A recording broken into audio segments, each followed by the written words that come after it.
Hello, everybody. If it's Wednesday, it's Warhammer, and that must mean it's time for another episode of Warhammer Weekly. Joining me, as always, my own offering to the Blood God. It's Tom. How you doing, buddy? Hello, friends. Yes, that's right. I am saying I will kill my best friend and add his skull to the pile for our great Lord Khorne. Also joining me, let's face it, a longtime adherent of the Blood God. It's Josh from Masterpiece Miniatures. How you doing, buddy? Hey, how are you, Vince? Now, hold on. We're going to lock on Josh here, by the way. Some of you might be asking, Vince, what are Josh's credentials? Sure, he's got the Masterpiece Miniatures channel with his buddy, and that's a great channel, and we know about it. We should check it out. If you don't, it's in the link. It's in the description below. Go there. But you're saying, is he really a devotee of Khorne? And to that, I would then direct your attention over Josh's left shoulder to the absolute monstrosity sitting on his desk. Yeah, You mean the house cat? That's right. That proves above all. There, there it is. There we go. Yes. I should just do the stream like this, huh? You are a brave man. Resin shatter into 1,000 pieces. I think I dropped the base once. It's like, goddamn, it's like 10, 15 pounds of plaster. Wow. All right, you can put him back. I don't want to. It's making me nervous. I'm just worried he'll bite me. Totally. And we should also comment, how many skull packs, Josh, did you use to make your base for him? 7. This is the most expensive base I've ever made.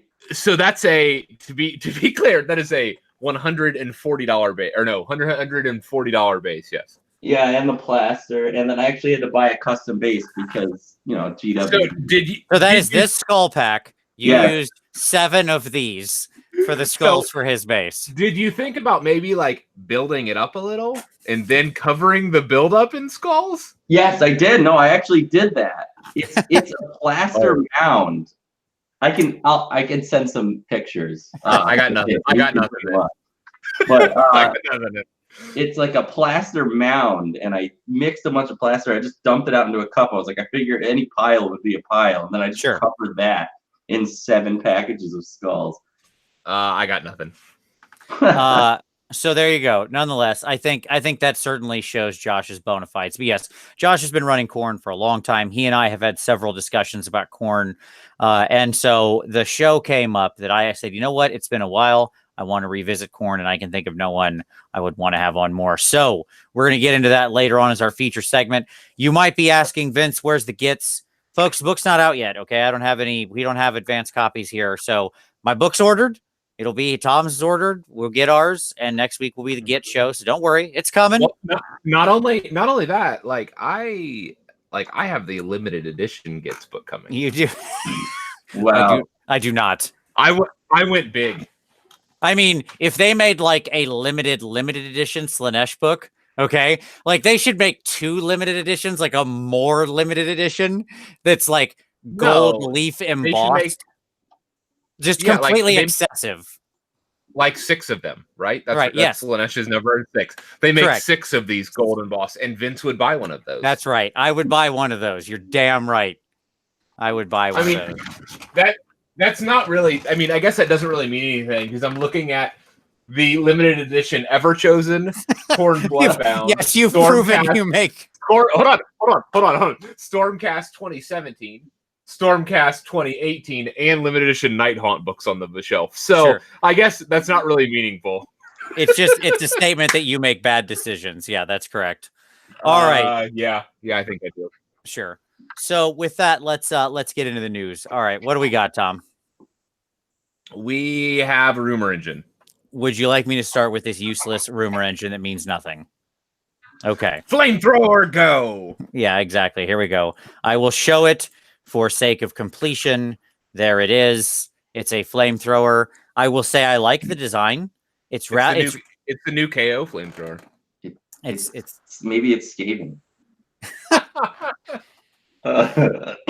I'm my money's certainly on a 40K thing. Maybe it's a design for a new Sisters type flamethrower. That makes me excited. I like how clean it is. right? Like what I mean by that is look at how well segmented all the individual parts are. A lot of 40K guns, the like recess in between the various components is not quite as deep and like sharp as I would like. I like how clean each section of this gun is. So there you go. Sure, Sister of Battle Flamer. There you go. Deep. Oh, yeah, it's called it. That's my call. All right, yeah, Deepkin squirt gun. I think that's Alex. Never mind, Alex is right in the comments. That's right. Yeah, I see no other option. All right, it's water only from the deepest parts of the Aether Sea. It still has a little thing that lights underneath it, which that's the magic dispenser that lights that infuses the water full of the like holiness it needs to be dangerous, or the magic it needs to be dangerous. It's just a regular squirt gun, but it's getting like the magic shot into it as it leaves the chamber. Yeah. Yep. Some kind of holy brine. Yeah. Exactly. Fantastic. Simple. Classy. All right. Or it's a Necromunda gun, or it's another model for a flamethrower from like a Blackstone Fortress expansion, or it's a gun from a Kill Team person, or you know what I mean? Like there's 60,000 different 40K variants it could be. So it's one of those. So there you go. All right. What's next? Indeed. Things. There are things. Yes, that's true. Next is the rest of the Gitz, like pre-orders are going up. That's exciting. I'm so excited because basically all the book leaked this week. And I'm not doing a show off a leaked book, by the way. Right. Like, we'll wait till we actually have the book in hand.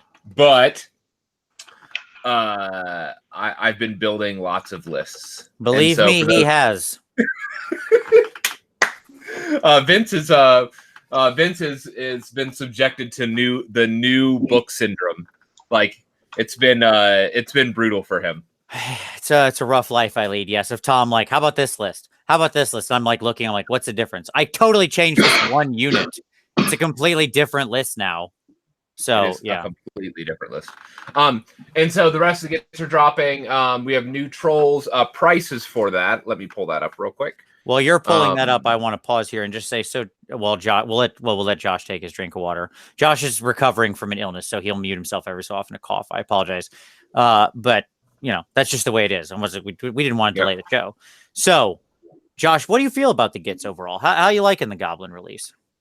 I really like them. I was really tempted to get those spiders, and then Tom told me they sold out of that one spider box. Yeah, the army. It was like the real army for $380. Like that's such a good deal, and it looked fun to play. Yeah, that's the real news, by the way. I remember telling Vince that they sold out of the spider army, like in pre-order, like all the Arachnaroks and spiders. It was truly like the full tribe too, because like it's like 30 spiders and 3 Arachnaroks and a boss. And I think that's everything. And then obviously get a shaman on 2 shamans on foot. Like it's all of it, for $30 or 300 and some bucks. And it's like that is the full 1-drop battalion. That's everything. Oh, he was just so good. And it's gone. I was like, oh, this looks good. I might want to get this. And then it was just. Yes. But I think it looks so great. I really like the Gitz. I think the whole moon mechanic looks fun. There's a lot of commitment involved there, and like things that you take to mitigate that level of commitment are really expensive. So you're committed in a different way. I don't know. I just think it looks really cool. I agree. Like everything I've seen has made me more excited for the army. I think it'll be a wonderful addition to the meta that will have the same weaknesses as the other powerful armies in the faction or in the army or in the world right now. But that's for next week. So yeah, you had talked about prices. These honestly came out better than I was expecting. To be honest. So for those that don't know, the Mangler Squig. So I was estimating like 115. That's the price point I was expecting because the Black Coach was 115, and it's like the centerpiece of the Night Haunt. And so I thought, the Manglers are going to be the centerpiece for the Gitz. The Manglers came out at a low $80 price point. Like that's not bad. Yeah, that's pretty solid. Super stoked about that. The dank trolls, the dank troggoths rather, are 65 US each. The troggoth box, the new like rock gut troggoths, which by the way, not only do the sculpts look rockin', those rules, secret contender for best anvil in the army. Thanks, Vince, for pointing that out to me. Well, then you need to thank Doom and Darkness, who did the review of the troll review early and turned me onto that. We'll get to that sure. In pick of the week. The Gobapalooza box, which is all of the 5 weird goblins, is $50. The sneaky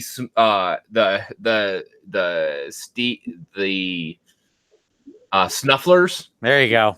I knew you'd get there eventually. I was going to tell you, but I'd let you just. Yeah. It's more fun to let you get there on your own. Thanks. The super cute like squigs are $40 for a box of 5. The Loon Boss Heroes only $25. And then the 40K like Urban Conquest box that's dropping this week is $100. The Death Guard paints are $35. The Sector Manufactorum, which is the like drill, I think, is $60. And then we also found out this week that we have an Ideneth getting started box dropping, right? Ideneth and a Maggotkin of Nurgle. Ideneth, Maggotkin of Nurgle getting started. And we got the new pricing for the new getting started because those aren't this week, but no, it's coming in a couple weeks. And starting February 4th, all of the getting started boxes are going up in US or in everybody's prices, but in US it's either $5 or $10. So they're going to move up to 90 or 95 a box.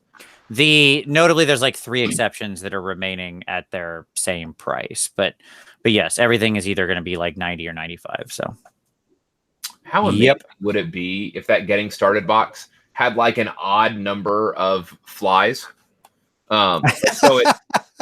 So you can actually make the Lord of Affliction. Yeah, out your existing. Like, what if that's the secret? Is that it's actually going to be just like 5 Blight Kings and 3 of the of the flies, the Voice Skulls, and like a tree.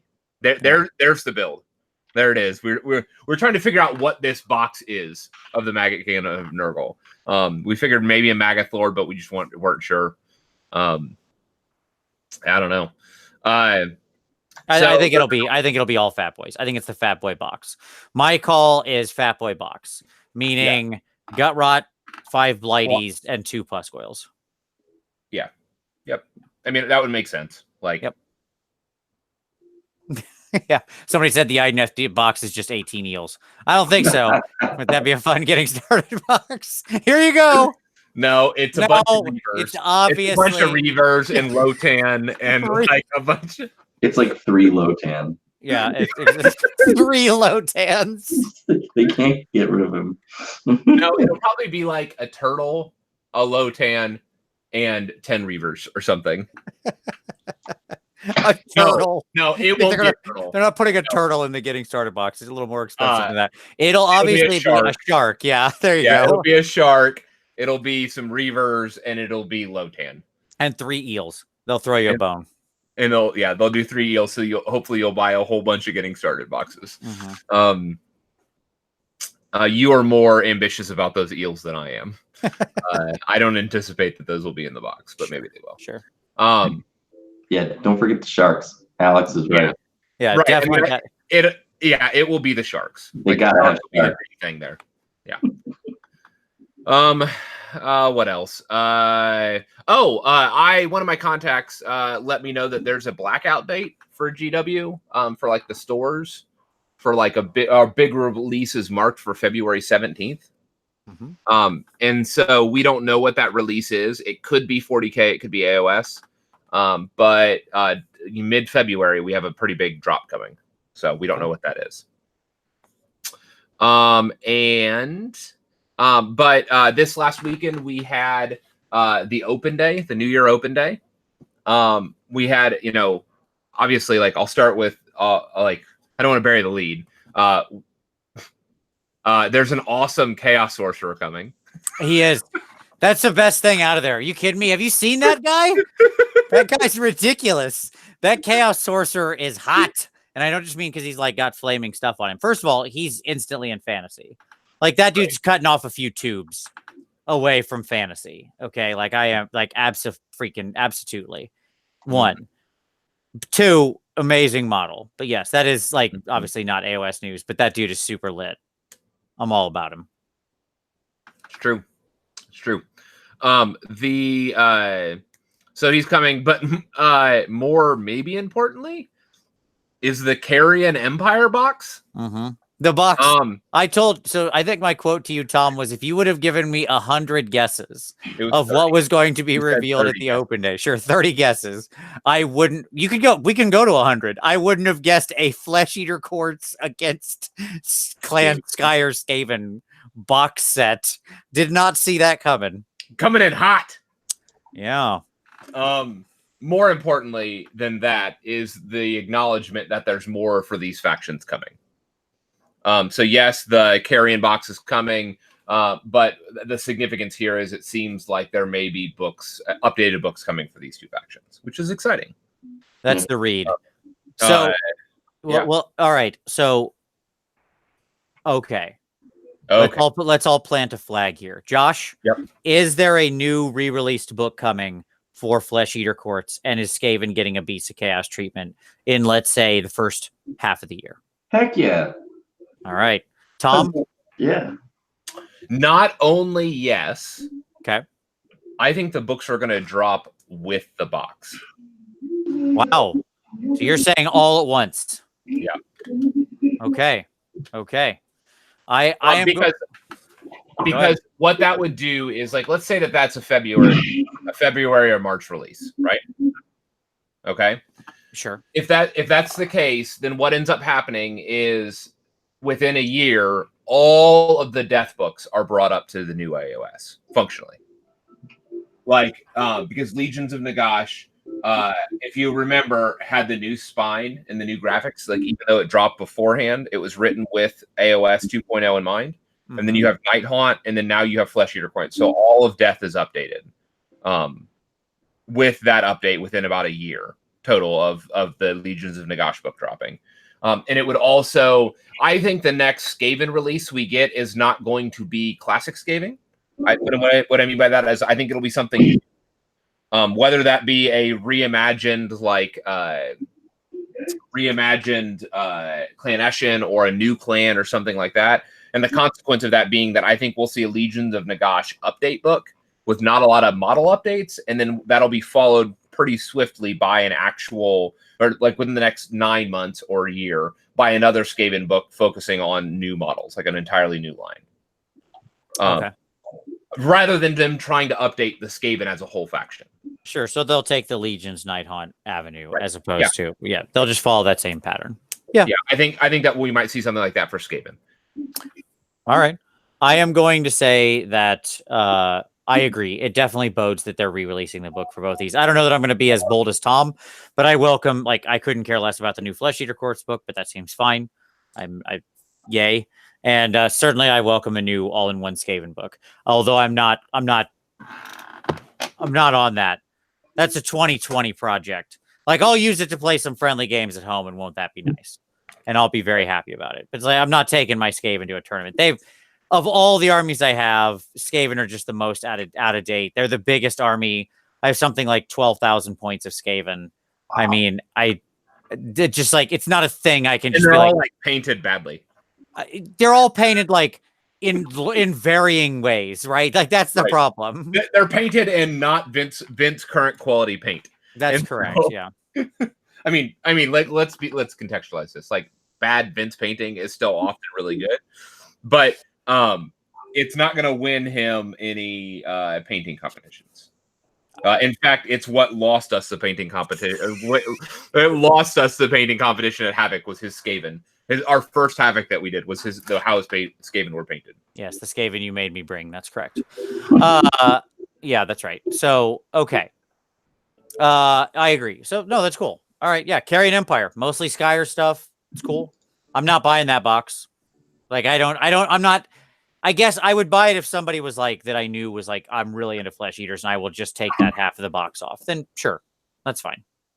Like, there's just not enough to get excited about it. Yeah, like I already have a Doom Rocket guy converted. Cool model. But, like, I have 2 Doom wheels. Do I need a third? The answer is yes, obviously, but not enough that I want all those flesh eater courts. I already have 2 warp lightning cannons. Do I need a third? Again, the answer is obviously yes. So why would you not understand where this is going? I only have like 6 storm fiends, so clearly I need 3 more of those. Like these are all obvious things, but still. I had joked with Vince like before that we found out about this box. I was thinking about taking to be his partner for Havoc this year, taking Flesh Eater Courts. And so when the box dropped, I was like, oh really? Sure. But that's not happening. I'm like, I don't really want to paint them, just like I don't want to really paint Beasts of Chaos.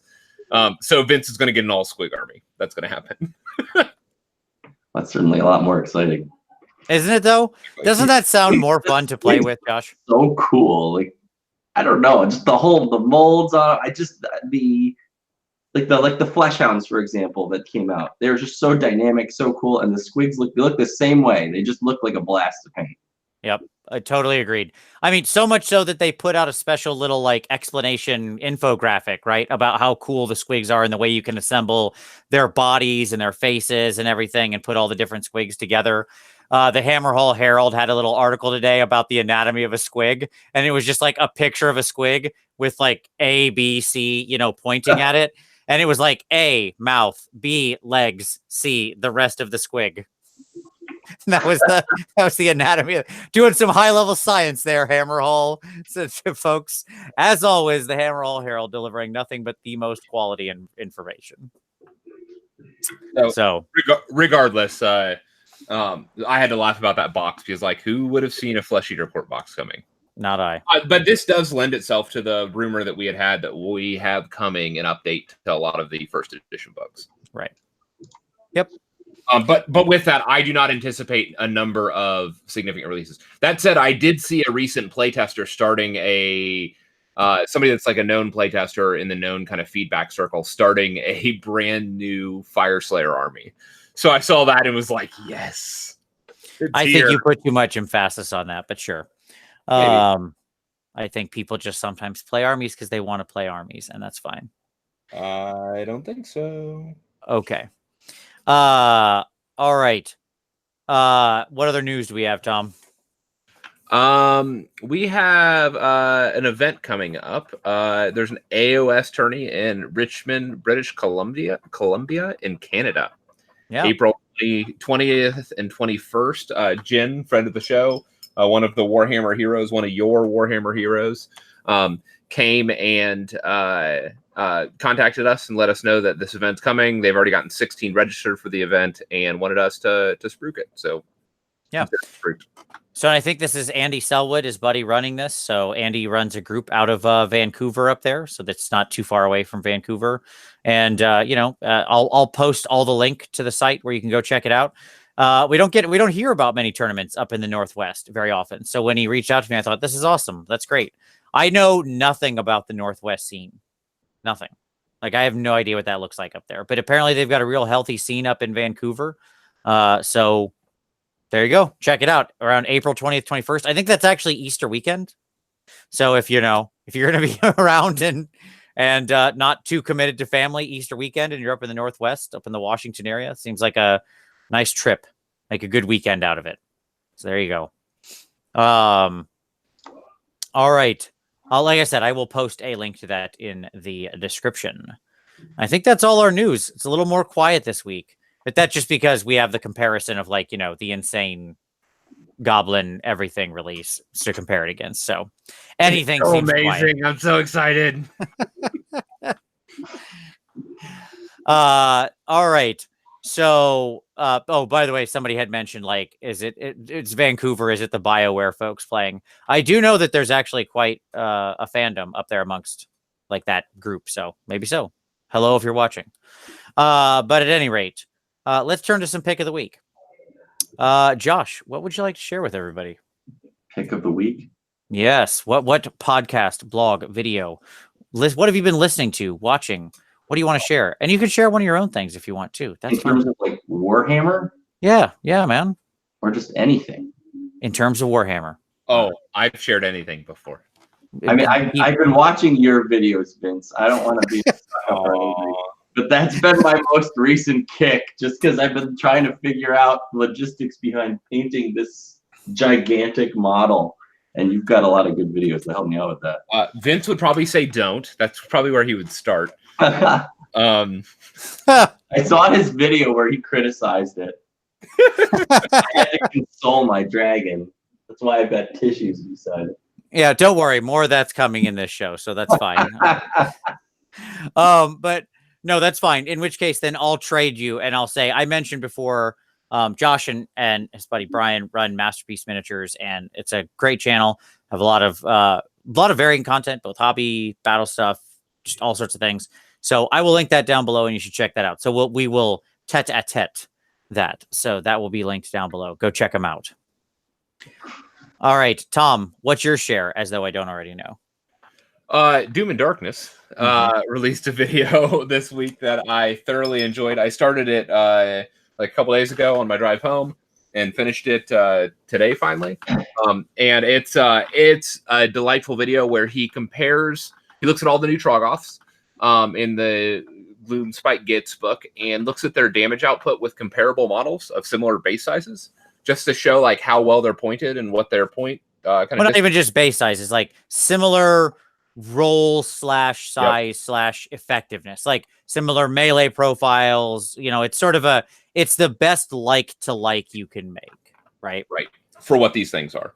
Yeah. And the reality is that 2 of the 4 units come out very well in the analysis.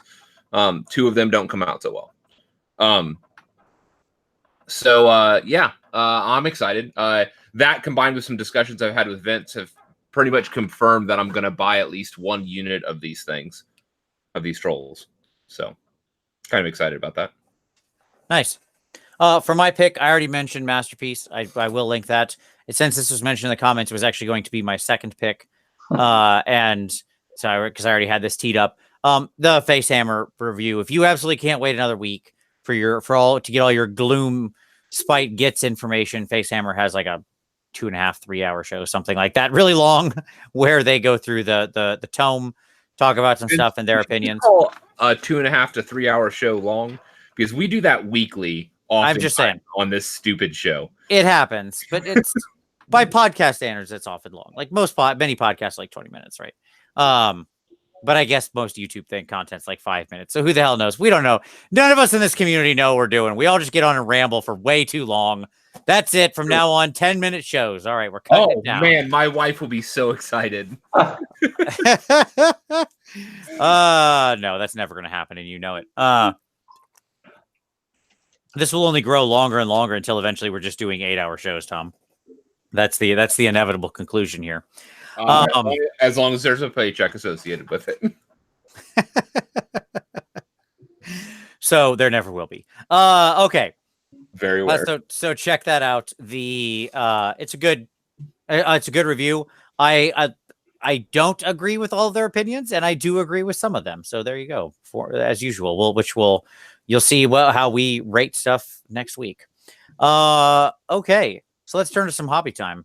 Josh, what have you been working on, man? That dragon's quite a project. Has he been your main stuff, like your main man lately? There's like 30 hours into that dragon right there. So lots of time poured into just figuring out how to paint it, painting it and putting it together, and figuring out how I should pin it, figuring out how I should close those gaps, like you mentioned, and figuring out how to build a base. And then just like I'm also doing a how to paint this guy video. That's why he's painted like the picture. I actually like the way they painted them on the Forge World website. So I'm doing a how to paint video, and it's going to be just like pictures, and I'm going to explain the process and what I did.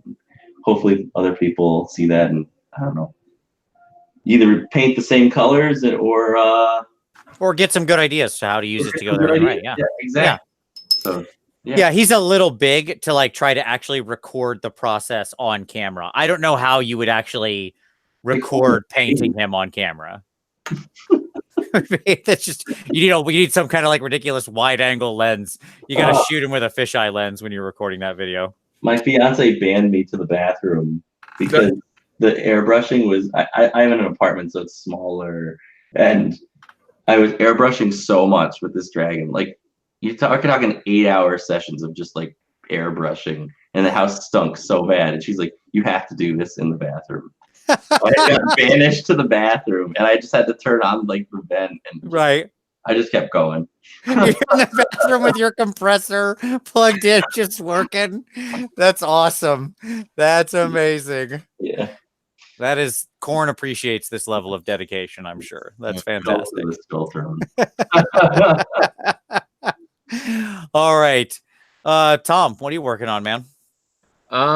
So I have been working on like a lot of different things. I'm pulling up all the images now because I'm slow. And so some of you guys have asked about what I have been working on. You know that I've been working on my mysterious cav unit. And as many of you guessed, this is going to be my Doomfire Warlock converted unit. And so I am ready to share some of that. I'll share one of my riders. So here's the first of my riders. She's done. And I'm super excited by this. This is the one where I was like cutting all the arms and wrists and hands and all the everything. The light's blowing out the metal, so I apologize for that. But that's that. And then I finished the first of, I got my pattern down finally on the mounts, and I finished the first of those. I'm still working on like smoothing out some of the scales and doing some like gradation highlight stuff on the whites because they're way too bright. Again, the light's blowing that out, but I have at least the model mount done, so I'm excited about that. And then I got into my box and got out all of my spider fang. Oh God! And did an inventory of that to get an idea of what next steps look like for the Moon Clan. You switched your focus again, Tom, because you're bad at internet. I am bad at internet. Okay, sorry. So I'm gonna see what the next kind of world of Moon Clan looks like. So I started this, and I'm excited about that. Yeah, this is what I've been working on. Nice. That's a lot of spiders. It is a lot of spiders, and you know what I'm most excited about this whole release is that if you look down here, here's my this used to be my converted squig herd using spiders, and I'm gonna be able to use it. Because they're in faction, and has been combined, so I just can convert these over, and so I'm gonna go ahead and do basically my entire foot army using foot soldiers, like little goblins crouching in the grass. I'm gonna do tall grasses around these guys, and make them look like they're all hiding in the grass, and then made a bunch. I have an archer unit down here, and then obviously a bunch of spiders, and I'll have some fanatics, and you can see my little web ball. Fanatics, and I'm super stoked. I'm excited. It's going to be a lot of fun. So nice, looking good. That is a lot of spiders. For myself, obviously, it's Slaanesh time. I finished reforming my 10 seekers that I had, so they're done. I'll throw up some pictures of them tomorrow. Then that basically that's most of the paint reformation project redone. I still have individual characters to do in the seeker chariots, but that's all quick stuff. Foot heralds and two seeker chariots, and then more or less it'll be caught up. But now it's going to be time to move on to everything else, and we're going excessive with this. There are so many different conversion plans and units to add. I had to, you see how they're this shelf is mostly empty now. I had to move around a bunch of stuff in my office. Slaanesh came up. Slaanesh has 2 shelves claimed now. It's spread out, so we're ready to go. And the top of the case too. And the top of the case too. That's right. And so we're ready to start adding to that. In addition, I speed painted this little guy right here to do his skin for a video to talk about getting high quality speed painted gobos. Because interesting thing about goblins, there's a lot of them. You don't generally just do 5. So I wanted to do a video for Hobby Cheating about getting a high quality goblin flesh quickly. And so I walked people through that. And I think he came out real nice for being I don't know, probably a 10-minute paint job. I'd say that's not too bad. And so that's, so there'll be a hobby cheating on that and a couple other, I'm working on a couple other videos sort of in the background, getting those ready to go. But then once I get those wrapped up and recorded and uploaded, then it's back to Slaanesh. And I think I've got one more big apple to bite through, which is the other 30 Daemonettes. So that's going to be... Those are all going to be new, right? Those are all going to be new. I have to take some time, put them all together. That's going to be a fun project. I don't know. I'm not sure yet. That's the problem. Like, we'll see. I've got a bunch of bits sitting around. We'll see what we can do. See what we can make happen. Right? Cool. There you go. We'll, see how it goes. All right.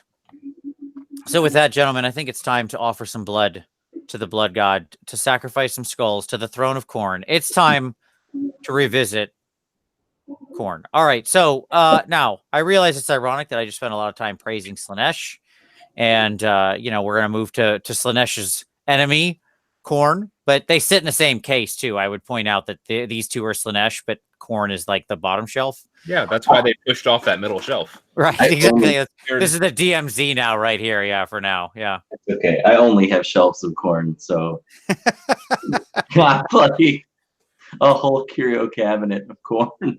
There you go. I get it. When you got your whole army, when it's your army, that's your thing. So let's I want to start out as usual. I want to talk about kind of the 40,000 foot view. Okay. Like what is Khorne's overall position right now? What are its strengths, its weaknesses, high level stuff. Right. So Josh, start us off, buddy. What do you think give us your read high level on Khorne's current position right now? Where it stands in terms of competition with other armies, or just the overall, here's where it is right now.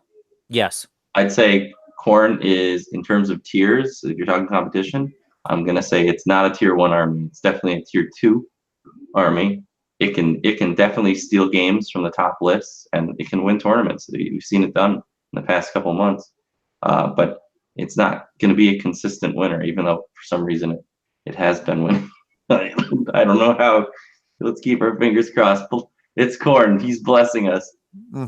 But it's kind of a predictable army. Your opponent sees what's coming. You tell them. You put your units on the field, and your opponent knows you're either going to smash them in the face, or you're going to play some weird defensive blood tithe gathering strategy, or you're going to just they can see it coming.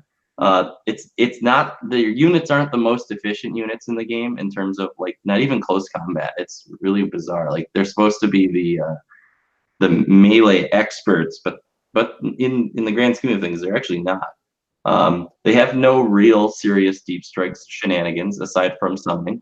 But even then, your opponent kind of sees it coming, and that can't happen in the first couple turns unless you're real lucky.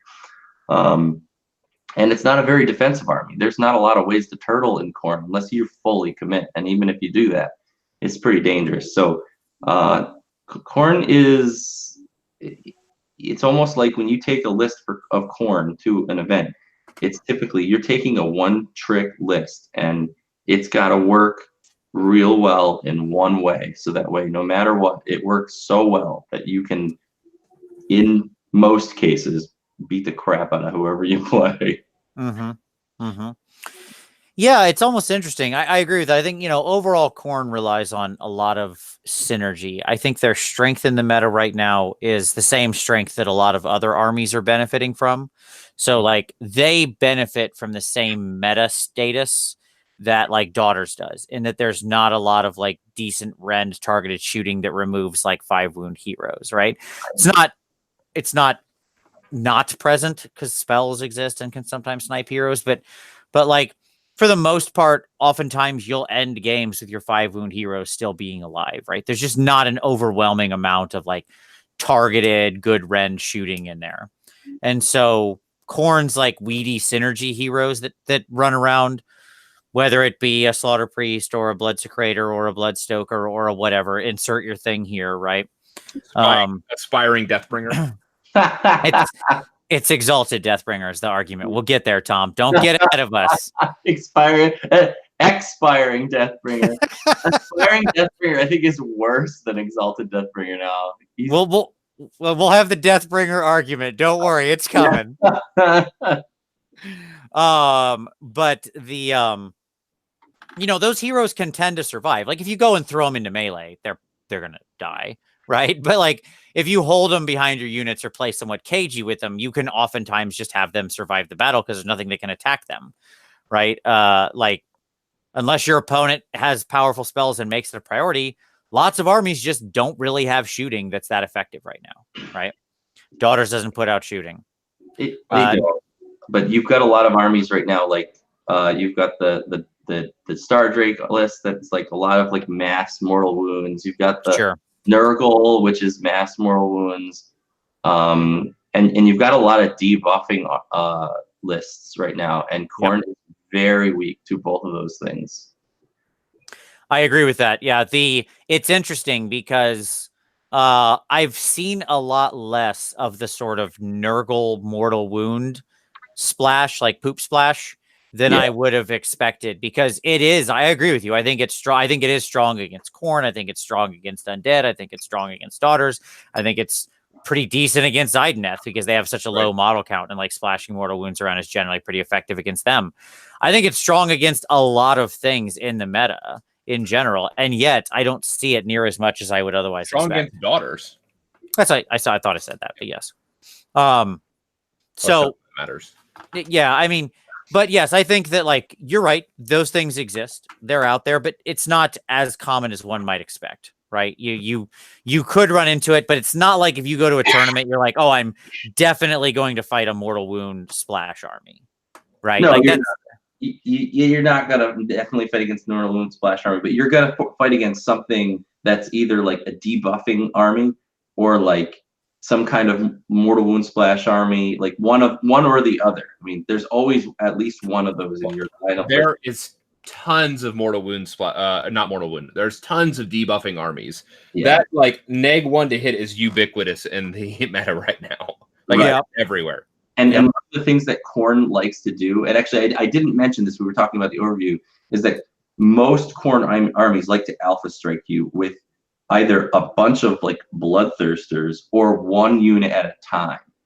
And so if you debuff that massive unit that's trying to hit you every time they go to strike, when I mean alpha strike, I don't mean turn one. I mean, I'm hitting you with a full unit on my turn before you hit me. That's the alpha strike. Take out as much as I can before you come back and hit me, because I don't have a great save. But most armies now are prepared, and they will debuff that unit you are geared up to hit them with. And I guess that it hurts Khorne quite a bit. It's not really an MSU style of army where you're using these little units all over the place. You're taking massive blobs and you're buffing the crap out of them, and you're just throwing them in your opponent's face. Or you're throwing a bunch of bloodthirsters or brass stampede. But yeah, I think lots of Khorne builds, and we'll get into the individual builds later, but I also think lots of them are very susceptible to getting caught up in chaff, right? Because there's not a lot of good ways they have to like really effectively both either like loop way the hell around them. Mm-hmm. Sometimes you can get one unit around, sometimes you can't, depends on the nature of the chaff wall, right? But you're as you know, we'll talk about later, they don't really have any run and charge in the army. Right. So they're more or less on their move / charge. And that makes the difference. That can often be the difference between looping around a chaff wall and not. Right. And getting caught on the chaff. It can also be the difference between winning and losing. Like if you fail your big charge on a Khorne army, you basically lost your whole turn. Right. Unlike other armies where you got your hero phase and you're doing mortal wounds and you got your shooting phase and you're shooting. You fail your charge. It's like, that's it. 20% of your army gone. Sure. Yeah. I don't disagree with that. I think that is, they are very sensitive to that sort of thing, because their plan, and there are other armies like this too, obviously, right? Like it's not that they're alone, but it's not like certainly Iron Jaws wants to win in combat or something like that, right? But they do have a decent amount of mitigation for charging. Like you can't fail a 3-inch charge in IJ, right? No. Like even that alone is a big deal, right? Now, whatever, command points exist, charge rerolls, blah, blah, blah, blah, blah. We all know, but here we are. Okay. So no, I agree with all that. I think that they have some decent strengths in the meta right now. In that, in that their heroes tend to live, meaning they tend to be able to keep their synergies often. Mhm. But I definitely agree with you that because they're a sort of stacked synergy army, right? They don't really want to be engaging you with like a Khorne army doesn't want to fight you with like 5 units at a time. Right. Right? That's a lose for them because like 3 or 4 of those units aren't very good. Right. Like all their bonuses are tied up in one guy. Right. Yeah. And other than, like a Secrator broadcast, like a lot of things, like one person got, one group got whipped and one group got this command ability and one group got this prayer and go. Armor buff, right? Et cetera, et cetera. Yeah. Yeah, exactly. So, it tends to be one of those things where it's like they want to come in and like, I agree with we needed a good name for that because Alpha Strike is generally interpreted as like turn 1. We need a term for like the like punch you so hard repeatedly that you can't punch back. I don't know what it is. But I get it, right? I mean, historically, like something that would operate like that would be the Death Star, like the singular unit. But the problem is, it's a mobile Death Star because they can move the buffs around. It's what Daughter does very well. Yes, like there's a lot of similarities between the two armies, frankly, right? Yeah. Oh yeah. In the way that they rely on prayers, it's the way they rely on buffing a single unit to the point where it's like it's so powerful that it will eliminate what you put it into if you can get it into the right thing, right? Now it's probably going to get wiped off the next turn when the enemy then countercharges you with some secondary unit, but that's fine. Your goal is to like kill more than what you had there that you sacrificed, right? You get everything punching way above its weight each time you hit. You're making trades and you're just trying to you're accumulating blood type points, and eventually, the end goal is really to just get 20 more bloodletters out there and slam them again. But if you have to, you've got all these other little tricks you can pull in between. Mm-hmm. Maybe we can call it the speed bag. The speed bag. That's a good one. Yeah. I don't know. But anyway, so he's trying to let's test it out. With Khorne, you're trying to speed bag him. Yeah, I like it. All right. So all right. It should also be stated that like you mentioned it, like the lack of a sort of effective deep strike mechanic. I would go a step farther that I think Khorne, outside of maybe a few lists or a few models or whatever we want to say, does have a movement challenge right now, a mobility challenge. How about that? Right. Yeah. Except for I feel more comfortable saying mobility. They have a mobility problem. Yes. Completely agree with that. And I mean, I think mobility needs to be taken very seriously. Like there needs to be like sort of a commitment when you gain these highly mobile abilities. Like Stormcast, when you drop in, that's where you're there. That's it for the rest of the team. Right. And that's commitment. And I like that.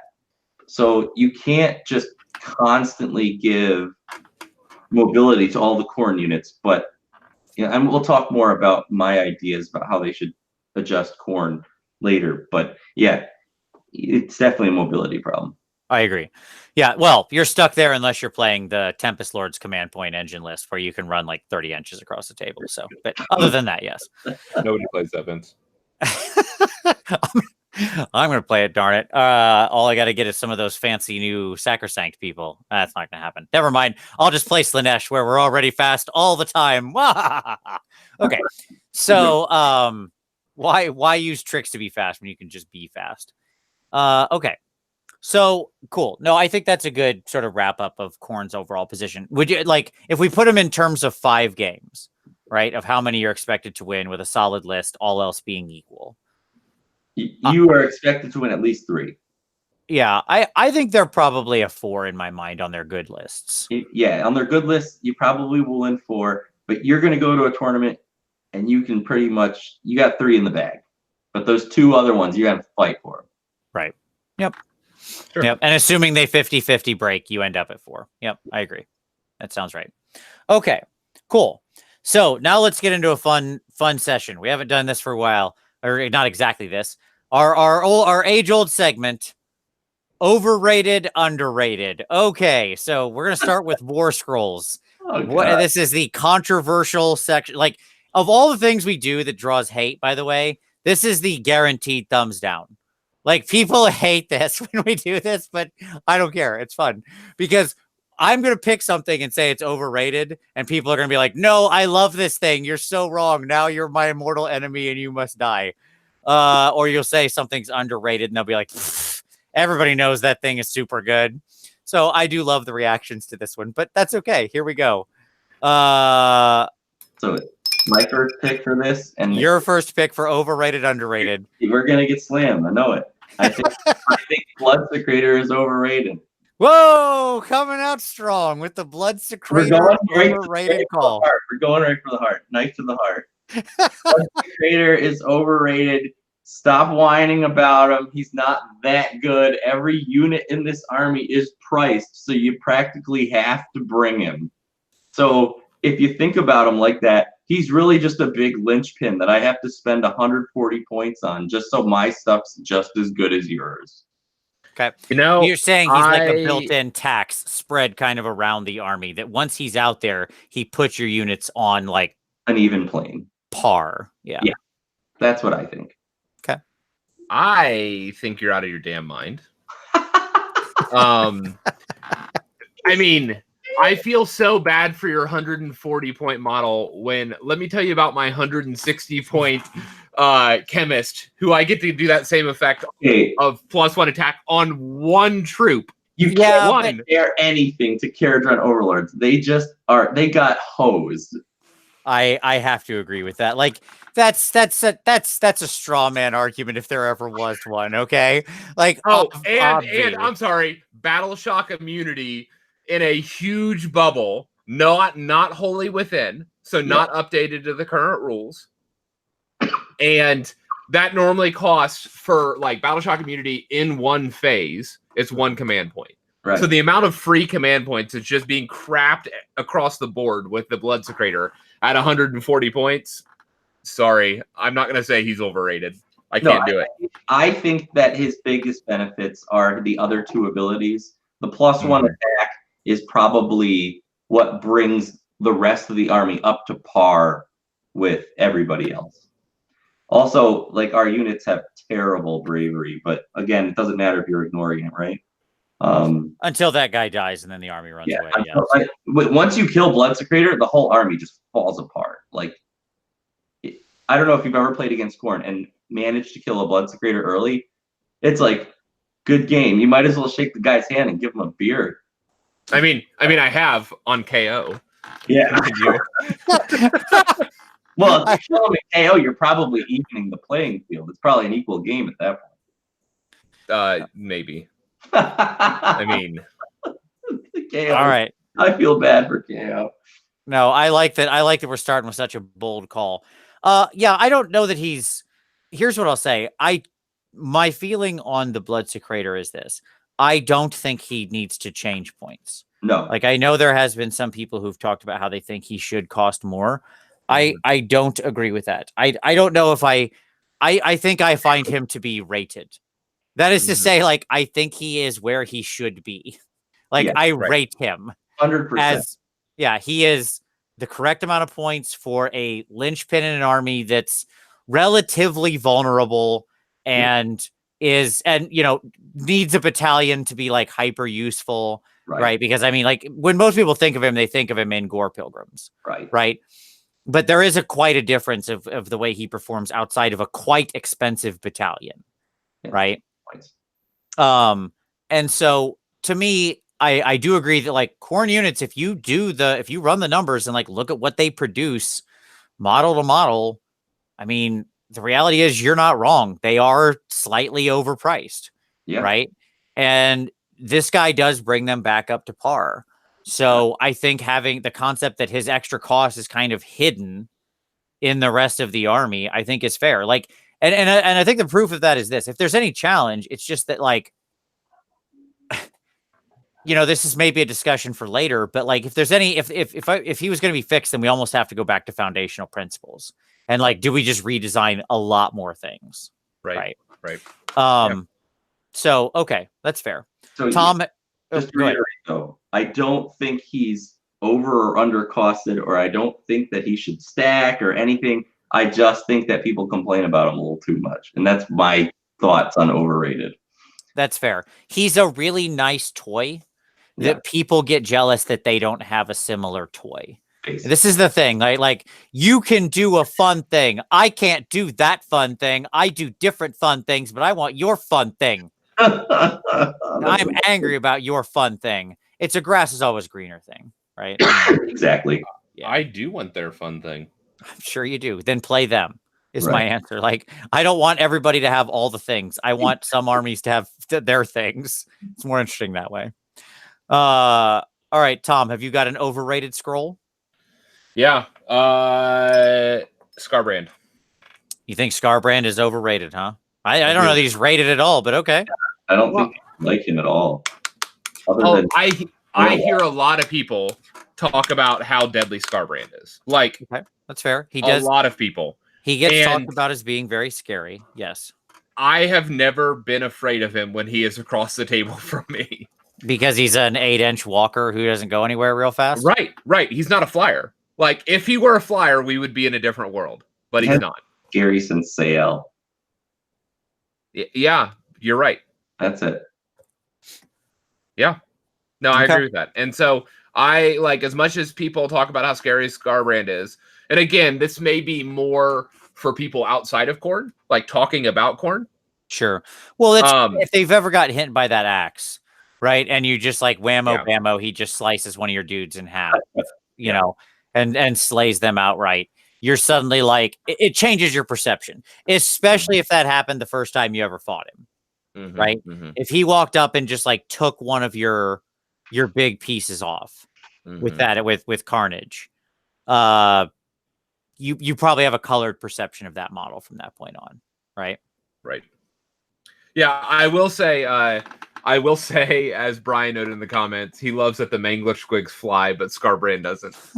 Well, Scarbrand's wings were classically, broken by Khorne and anger. He needs to learn how to hop. With those legs. He can't jump as high as a squig. He could fly for 8 years, but he can't hit the ground. He can't jump. Yeah. My favorite point is the mental image of a squig jumping up to a Quadrant Overlord's airship. Sure. To attack it. Think about that one. Well, they're full of gas mainly, so they are totally logical. Yeah. It all works. Okay. All right. Overrated. My pick. Mighty Skull Crushers. I think people like they are cheap. I'm not going to argue that. And even I am going to argue that I think even in the battalion, they're still underwhelming. Because yes, they produce a pretty decent number of wounds. The problem is, especially in the battalion, to really get the maximum benefit out of them, you have to invest in them because I hear you what you're saying. You're saying, but Vince, they're basically pigs. Right? They're basically pig. It's basically a skull cannon. It's basically pigs. So like, how do you find pigs to be so good and Mighty Skull Crushers to be not? And my argument with that would be as follows. That first of all, there's a very slight but important difference in the attack profile. Okay.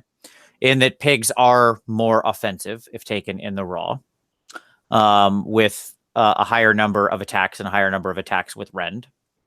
And secondly, especially in the battalion, when you have to like really heavily invest in them to really get the maximum benefit, they hedge out the ability to have non-mobile anvil-y things. And the mortal wounds that like the battalion generates is decent, but that's just it. It's decent. It's not enough. It doesn't turn them into an offensive unit. They can still be mitigated and brought down easy enough. And when you bank your entire plan on them, it falls apart because they don't have the tools. In the end, they're an incredibly simple unit that doesn't have a lot of tools. They can be maneuvered around quite easily. If they get caught flat-footed and get charged, they basically go down quite easily because they're 15 wounds on a 4-up save in a standard unit, right? Yeah. It's not that's not an that's not a thing that's impossible to overcome, right? And when flat-footed, they just don't have much in the way of power to strike back, especially off turn when they're not getting their any kind of command ability bonus or anything like that, right? So in my mind, they're just underwhelming in almost every regard.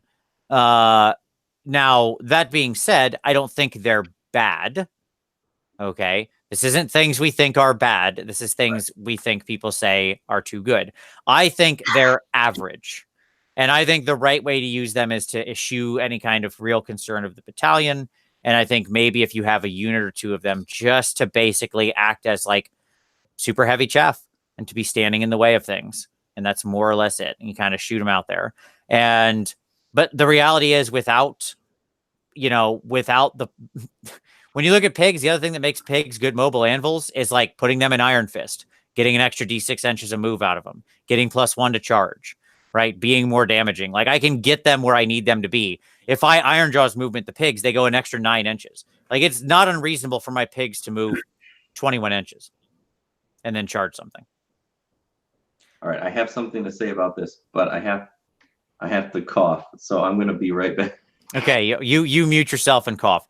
So my basic argument is that like that's not what's going to happen with Skull Crushers, and that's a limitation because mobile anvils work the best when they're able to be highly mobile and be where you need them to be. Again, that doesn't mean they're bad. I'm just saying they're average anvils. Right? We're not saying these things are bad.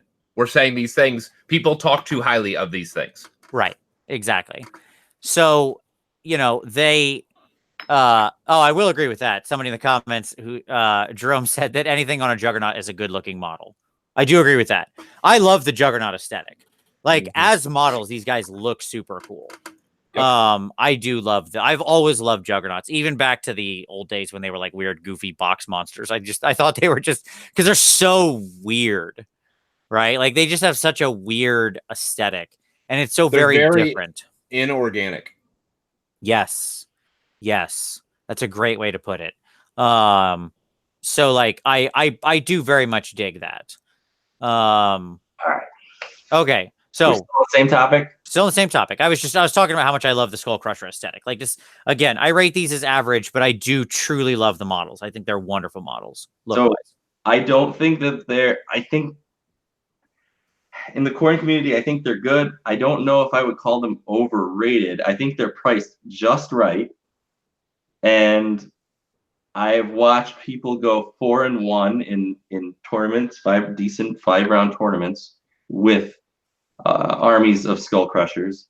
But with Skull Crushers, man, you really have to get the charge. If you don't get the charge, you're right. They don't get to deal all those mortal wounds. Like you want your whole army to smash into your opponent at once and just deal 8 D3 or D6 mortal wounds all at the same time, do tons of damage, and then start attacking and then generate mortal wounds at the beginning of every hero phase.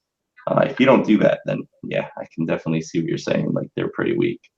But yes, and then also they do have an invuln against the spells, which are pretty popular right now. But I actually think that even with that, I think they were better in the last version where they still cost the same, but I think units were much more susceptible to their profile. Mm-hmm. Yep. All right, so let's move to some underrated. Who's our underrated superstars? Where are hidden heroes? I don't necessarily mean hero like the keyword. I just mean like, what's real good that people aren't talking about?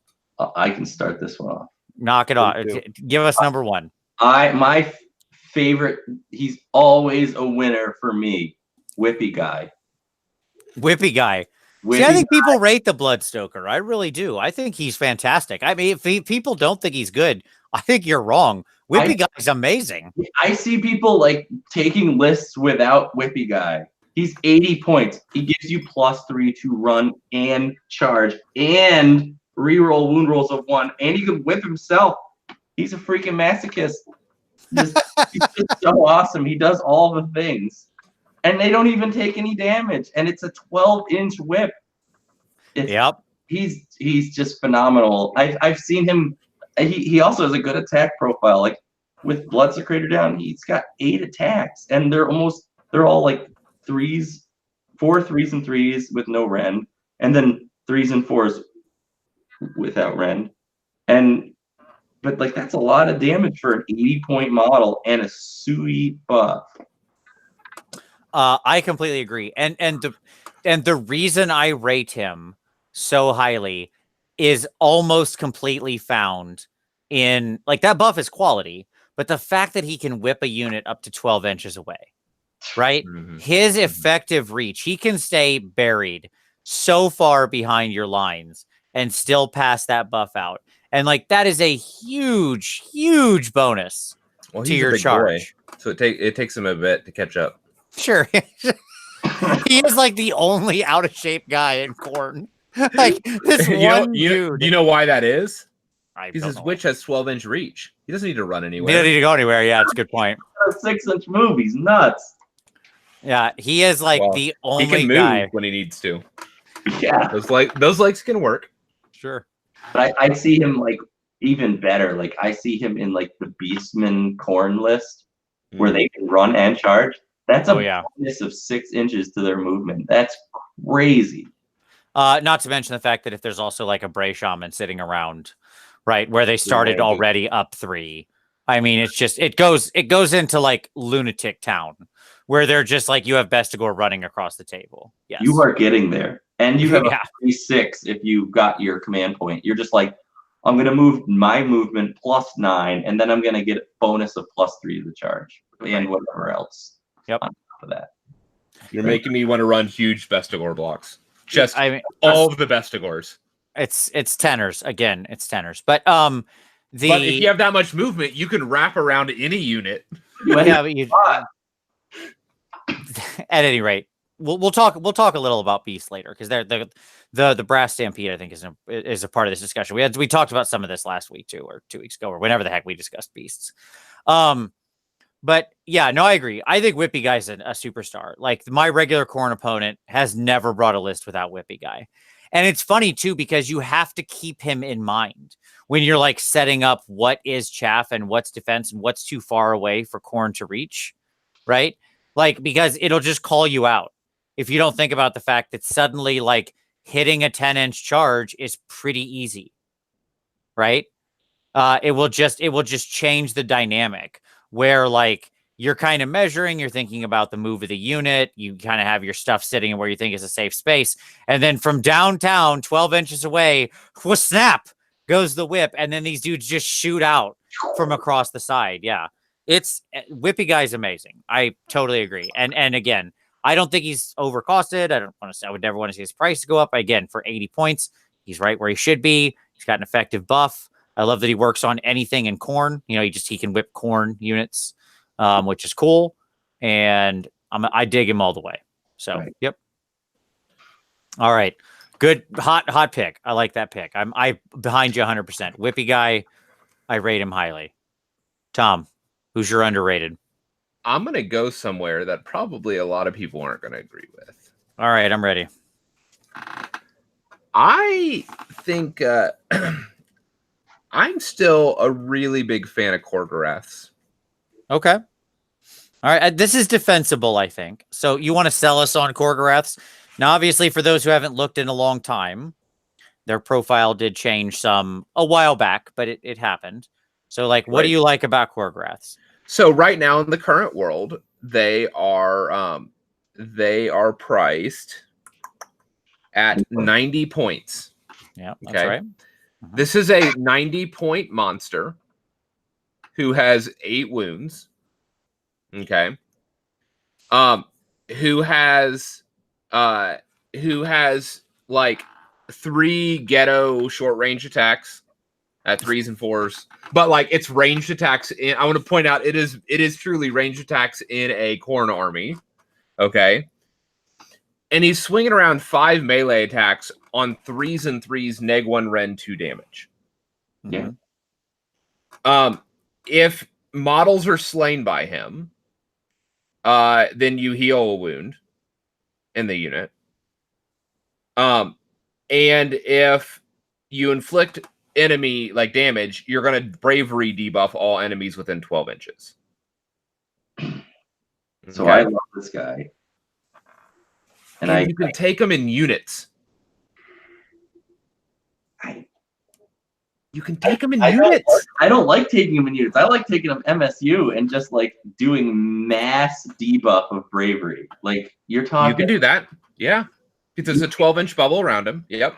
8 of them, and you just charge, and you're like, they're 8 wound models, and they have a 4-up save, and they're all gonna heal. Right. What's your front line gonna do? And then everything behind it, maybe I shot one of the models, whatever, is gonna have like -8 to bravery. Yep, because of the way that it's worded. Yep. They stack. Those debuffs stack. Yeah. I really like Quarterraths. I mean, I do like them in units too, because like they do a lot of attacks, and when buffed as a unit, like that stuff all adds up very quickly, and they're all 2 damage. So, I mean, I probably wouldn't take them in units larger than maybe 3. Yeah. But they're not in like outrageously like weirdly sized bases, is what I would say. Yeah, I think they should be 80 points still. I don't like the increase them to 90. It's like it puts them in like a weird spot, and they cost just like you can't get your Bloodstoker that you wanted to fit, or you can't get your Slaughter Priest, and it's so annoying. And like, why did they increase the price? I don't know. Nobody was really running them anyway. Right. Well, it's because we can't get them without paying $30 a model on eBay, because they were in the old core set, and you can't buy them individually. So you think that's why they raised it to 90 points? No, I think that like nobody's running them because it's hard to actually get them. Oh, I see what you're saying. Like you have to invest a significant amount of money. Like when I sold my Khorne lot, I had 5 Quarterraths in that lot. Yeah. And like that is an unusual number of Quarterraths for a collection. I have 7. I have 5 painted. I gave one away. I had 8 because 8, it's a Khorne.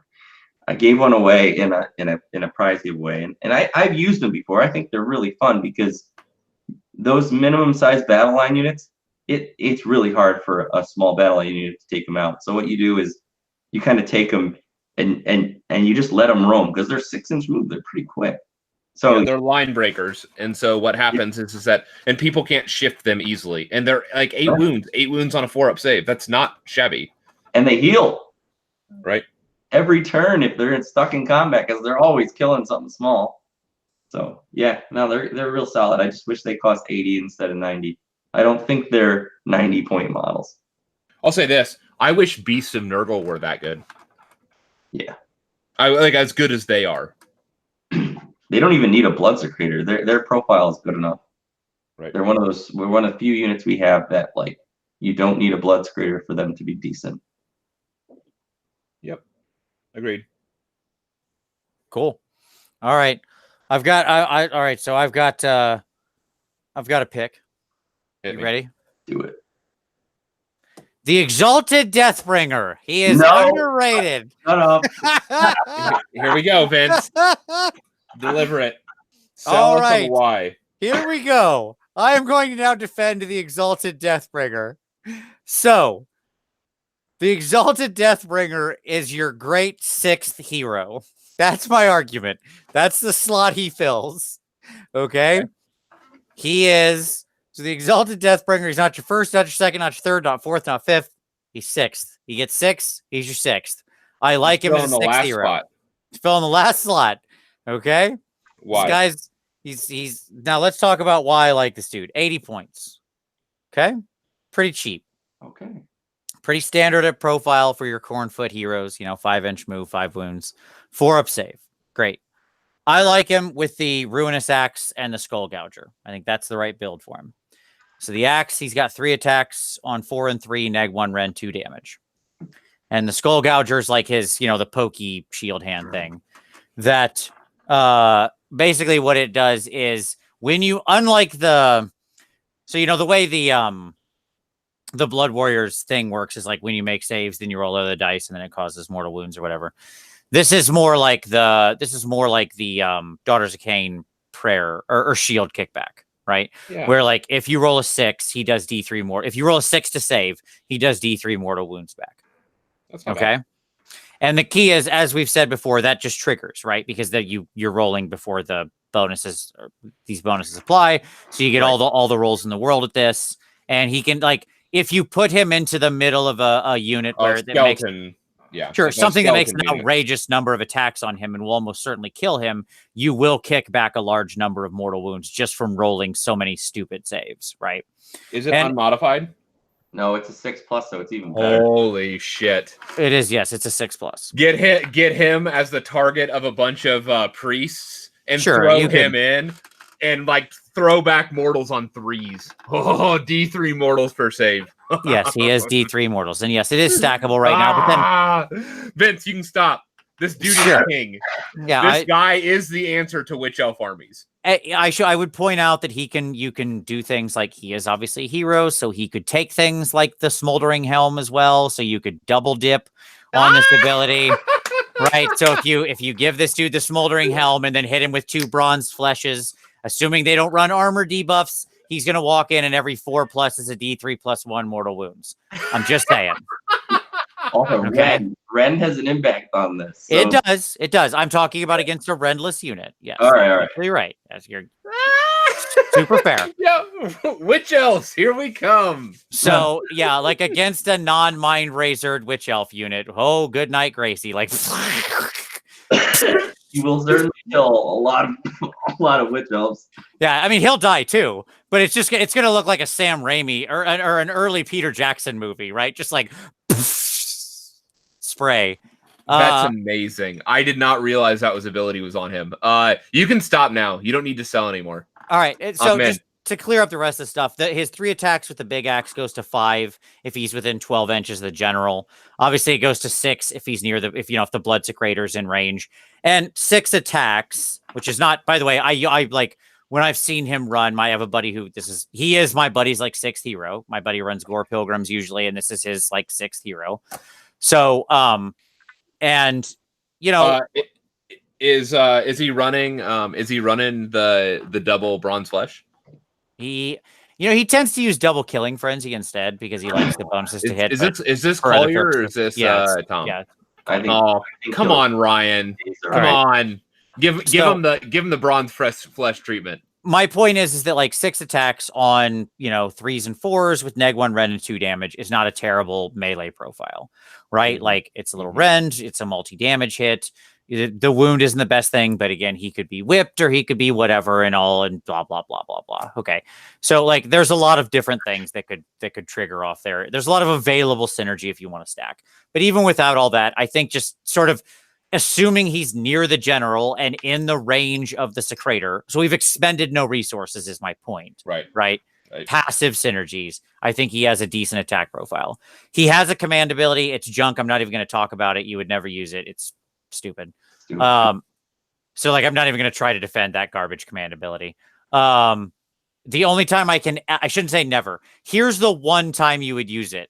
You've got a unit in front of you that's fighting mind razored witch elves, and like that's like blood reavers or something, or somebody who's less than their bravery, right? And so you would use this to make them bravery 8 so they can't multi damage you, because it turns his bravery into a bubble. That's all it does, and he's bravery 8. So I can think of like one corner case use for it. That is very corner case. It's generally hot Chinatown garbage. So there you go. But it seems like a good corner case against, a tier 1 army. Like sure. It's just oftentimes they have more bonuses than that. They're using Zealous Order or blah blah blah blah blah, right? Anyway, this is why I think this guy's good. I stand behind the Exalted Deathbringer as being underrated. Quality model who's meant to die and will pull a lot of people down with him. Now, Josh, over to you.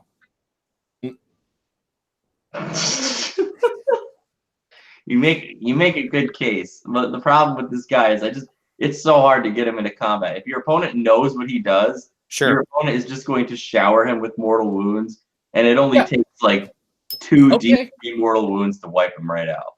I don't disagree. That seems like a good trade. Sure. Yeah. And to be clear, he ignores stuff from spells on a 2+. No, because he doesn't have the rune mark shield. You build him with the if he has the skull gouger, he doesn't have the shield. Yeah, you to do it the way he's saying. Oh, to do it with what he's saying, you can't have the skull gouger. So you have to have the impaling spear. No. Got it. It's one. I'm sorry, I'm looking at a different scroll. I get it now. Yeah, I understand. It's one or the other. So the problem with him is like if you've got an opponent and all the opponents that deal with this can snipe your heroes, or the opponents that don't want you to do what he's saying to them, like Nagash or Witch Elf, they're just gonna pop them right off, and then all right, we're home free. Let's kill this Khorne army. I don't know, man. I don't think it's as easy. Would as you that, rather them be doing that to him or to your blood secretor? I mean, I'd rather do it to him, obviously, but like once they kill the blood secretor, it's over either way. I don't know, man. I'm just saying, Distraction Jackson over here is a real threat, and if he ends up absorbing the wounds instead of a slaughter priest or your blood secretor or Fatty Boombalatti, Mr. Whippy Poo Poker, like if any of those guys are still alive and this dude's dying because he's out there being threatening, I'm going to count that as a win. Job. He's done his 80-point job. He's pretty good. You know what you could give him that would make him even better would be the Brazen Rune, because then he would gain his 2-up save to any spell more wounds. And he could counter a spell. And if you're giving him all these bonuses, and he's got a 2-up save, if you give him 2 Bronze Flesh stacks, he's got a 2-up save. And like you said, he's fighting non-rending units, so you're pretty safe. I don't know, just figure out a way to give him reroll ones. Maybe you throw a what's it called? What's the what can we give him the reroll ones on his save? A sorcerer. No, I mean, like one of the chaos sorcerers could be around. But I mean, there's either is it a command trait or no? It's another artifact. I think that gives you the reroll ones. I don't know. There's something in there. No, but what I'm saying is like you don't have to cast spells as a chaos sorcerer. Like their oracular visions just automatically within 10 inches give a reroll 1. Yeah, you can just give and you can do that in Khorne through Slaves of Darkness. Right, because he can be, yes. Yeah, you don't have to mark him. You just make him a generic ally. Yep. Right. So yeah, you could do that. You could run some kind of bullshit unit forward and let that get charged, and then be like, all right, I'm gonna throw my Exalted Deathbringer in there. I guess that's worth 80 points. I'll give it to you. All right, yay! And like, who's gonna focus resources on him? Like, and you're not gonna broadcast what he does. Like you're hinting stuff. People, you're gonna hand him your list, and anybody who's smart will know. Like I'm not trying to win on. No. Everybody who watches the show. Deathbringer. Okay, that's like 10 people. Who's gonna know what an Exalted Deathbringer does when you look at a list? You're like, okay, you're gonna look down at it. You're gonna be like, Gore Pilgrims, got it. You brought an all Exalted Deathbringer, sure, okay, and they're gonna move on because they're thinking about like what prayers you have, and they're like, okay, you're gonna put all those buffs on like your whatever they're called, Blood Warriors, and they're like, okay. And so on that off round that you hit the buffs with it and throw him forward, they're like, why are they trying to trap with that terrible save guy? And then you're gonna miss the unit. That's what's gonna happen. Like he will go in and and I'm not going to volunteer my combos, but if anybody asks what something does, I'll run through all their abilities. Right.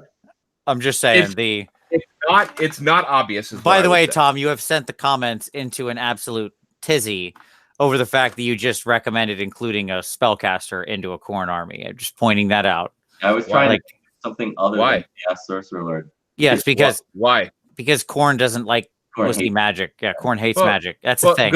Good thing he's not marked. Yeah, I understand. But any wizards don't belong in a. I will side with the comment section here. You don't put wizards in a corner. No, I mean that's why you have allies, folks. Stop being bad players and put optimal units in your armies. I will disagree with that. Reroll. There, Vince, is your downvotes right there. Sure. Thanks. Just told half of our audience that they're I mean, exactly. But what are you going to say? Tom puts spellcasters in his dwarf armies too. So, there you go. I do. I had a Luminarch in mine and it did great. That extra 6-up save was amazing. The laser beam helped too. So let's round robin on a couple other scrolls here real quick. Neither over nor underrated. What are but or whatever, anything you like. What are a couple other scrolls that we'd want to highlight? I wanted to highlight Scar Bloodwrath. I really like him. I love this dude. All right, let's talk about Scar. Scar is so good right now. I'm down with that. Tell us about Scar. Active regiments, and he's got this Slaughter Storm ability. When he faces a horde, he gets to attack once for each enemy model within 3 inches. So when you're facing witch elves or skeletons, there's 30 guys within 3 inches. You're just gonna slam them, and it hits on 2s and it wounds on 3s, and it's -1 rend. It's you're gonna hit him for oh god, easily 10, 15 damage a strike, and then if he dies on a 4-up, he just comes back. Yep. Yep. He's only 100 points. I love Scar. No, he's 80. Is he? Yeah, he's 80. He's even cheaper. Down. I love Scar Bloodwrath. I am all about this guy. He's an 80-point, almost endlessly regenerating model. The only trigger to that 4+ is at least 8 models had to have died in that combat phase or something, which you're playing Khorne, that's generally not an issue. And it doesn't matter if he slayed them. It's just as long as 8 models die. Yeah. Khorne cares not from whence the blood flows. Exactly. That's right. And, so this dude could just keep coming back. I agree. He's well set up. The world is full of annoying 25 mil base models that want to swarm around things, right? By the way, hey, a whole bunch more of those just entered the meta, by the by, right? Oh. And giant units of stupid goblins. Right. Units of 40. Yeah, exactly. So put that guy in the middle and just start doing some work, whipping his 40, change around. That's rookie numbers. Sure. Yeah. Blocks is 60 goblins. And I'm not up on my Gitz. I was looking at the spider, man. All the goblins, yes. No, so I dig that. I super dig Scar. I think he's wonderful. And again, I think this is often the game in Khorne. You're playing with your 5th and 6th hero slot. And I think this guy definitely rises to being a worthwhile inclusion in that slot, right? It's Khorne is so thirsty for heroes, right? In many armies, but I think this dude's worthy. All right, hot pick. I dig it. Yes, Scar Bloodwrath. Hot pick. What do you got, Tom? What scroll would you like to hot pick in here to talk about? I love the Chaos War Shrine. Can we talk about this for a minute? Sure, we can talk about that Chaos War Shrine. We can certainly talk about these Slaves to Darkness units that still count. Yes. Yeah, because here's the deal. Khorne demons are uninteresting to me, just because I'm gonna bring them on the table with Blood Tithe summoning anyways. Probably some of them, but the War Shrine is a non-hero high wound unit. Okay. That can grant a ward save to units that often don't have many defenses. So a 6-up ward save. Yep. And to another unit, anyone in range, it can fairly reliably grant reroll all hits, which, that's kind of a big deal, right? Sure. For an army that is very hitty. And on top of all this, it's a non-hero that's pulling a free prayer. Right. Because if you mark it to Khorne, it will get it. It will be able. Because it's a priest, so it gets a free Khorne prayer. So, guess what? Another bronze flesh enters the field. Sure, or killing frenzy, or right, yeah, right. And it's what 160 now in the new meta. I believe that's right. I believe it's 160. Yeah, I think that it went down to 160, and so it is just a steal. One of the most efficient behemoths in the game. Right. It is all the buffs and none of the heroes. Sure. Yeah, no, it's a fair pick. I dig that. You and I have been a fan of the War Shrine for a long time. I stand behind him. I think I do think I think it is an underrated model. One, I think it's a cool model. Two, I think it gives a cool bonus. It fits right in with the rest of the synergy you're wanting to do. The fact that it can get the Khorne prayers is what pushes it over the top for me, right? Because then it's effectively filling the role of another slaughter priest without taking up a hero slot, right? Now, it's a drop. It's not part of Gore Pilgrims, blah, blah, blah, whatever. That's all fine. I still think that's highly valuable. It's doing a lot of good things, right? So, there we go. I pushed my camera back. I'm freaking some people it's out. It's because you keep leaning in to look at your screen. So I'm painting, and so you need to hit the optometrist. Is what it is. Gotta get that. Update that prescription. It's so good. Yeah. All right. It's I'm so down with good, that. folks. Okay. Cool. All right. I got an off the wall pick, but one that I think is fun and one that I just don't see enough. I don't know that this is really a super competitive pick, but I think it is an interesting pick. Okay. Hit me. Slaughter Brute. Yeah, he's good. Yeah, I think this guy is interesting. I'm not sure I'm willing to rate him as whatever. Let's talk him through. So what I like about the Slaughter Brute is it's an unbelievably killy model for what you get out of it, assuming you're doing all the normal Khorne stuff, right? Like assuming you have access to all the normal junk. Okay. It's 180 points. 170. Oh, is he 170? I thought he was 180. Oh, okay. And even better. It's a Slaughter Brute's 170, unless Slaughter Brute of Khorne is different. Slaughter Brute of Khorne is different. He says 180 here, but I don't know. That's fine. So the Slaughter Brute of Khorne is what I'm picking, but in the app it says 180, but who knows? At any rate, 10-inch move, faster than most things in your army, which run around as foot people on a 5-inch move, right? Yep. So it's not incredibly fast, but that's fine. Mr. High Five, for everybody who doesn't know, right? This is Mr. High Five. Yeah, what's up? What's going on? Woo, Khorne, high five. All right, so 12 wounds, 4-up save, pretty standard profile. Okay, for a sort of big behemoth type monster. But I feel like the 180 points for a 12 wound behemoth is a pretty good deal. Like all off the rip, unwounded. The dude's making 6 attacks on 4s and 3s, neg 1 D3 damage. 2 attacks on 4s and 2s, no rend 3 damage. And 2 attacks on 4s and 3s, no rend 1 damage. Now, the trick is that when you summon him, you bind him to a hero, right? And as long as that hero is alive, all those 4s go to 3s. Mm-hmm. Right? So he becomes 6 attacks on 3s and 3s, and 2 attacks on 3s and 3s, and so on, which to me is a very big deal. If you figure that he's then within the area of the Secrator, he's now at 7 attacks, 3 attacks, and 3 attacks. So he's making 3 damage attacks pretty good, making 7 neg 1 rend D3 damage attacks. Like this guy can get in there and do some work, right? And again, we can do all the normal. He can absorb all the normal synergies we would expect. Like he can get whipped, and he can get prayed, and all that stuff. This guy's a really fun missile. If the idea of Khorne, as we discussed earlier, is to like sort of supercharge something and then send him in. He can get supercharged pretty easy, and he can be a pretty effective missile. And at 180 points, I think he can punch way above his weight when he gets buffed up. Now, to answer the direct comment that was just made, of like, somebody said like he's garbage because if the hero takes out or if the enemy takes out the hero, he's weak.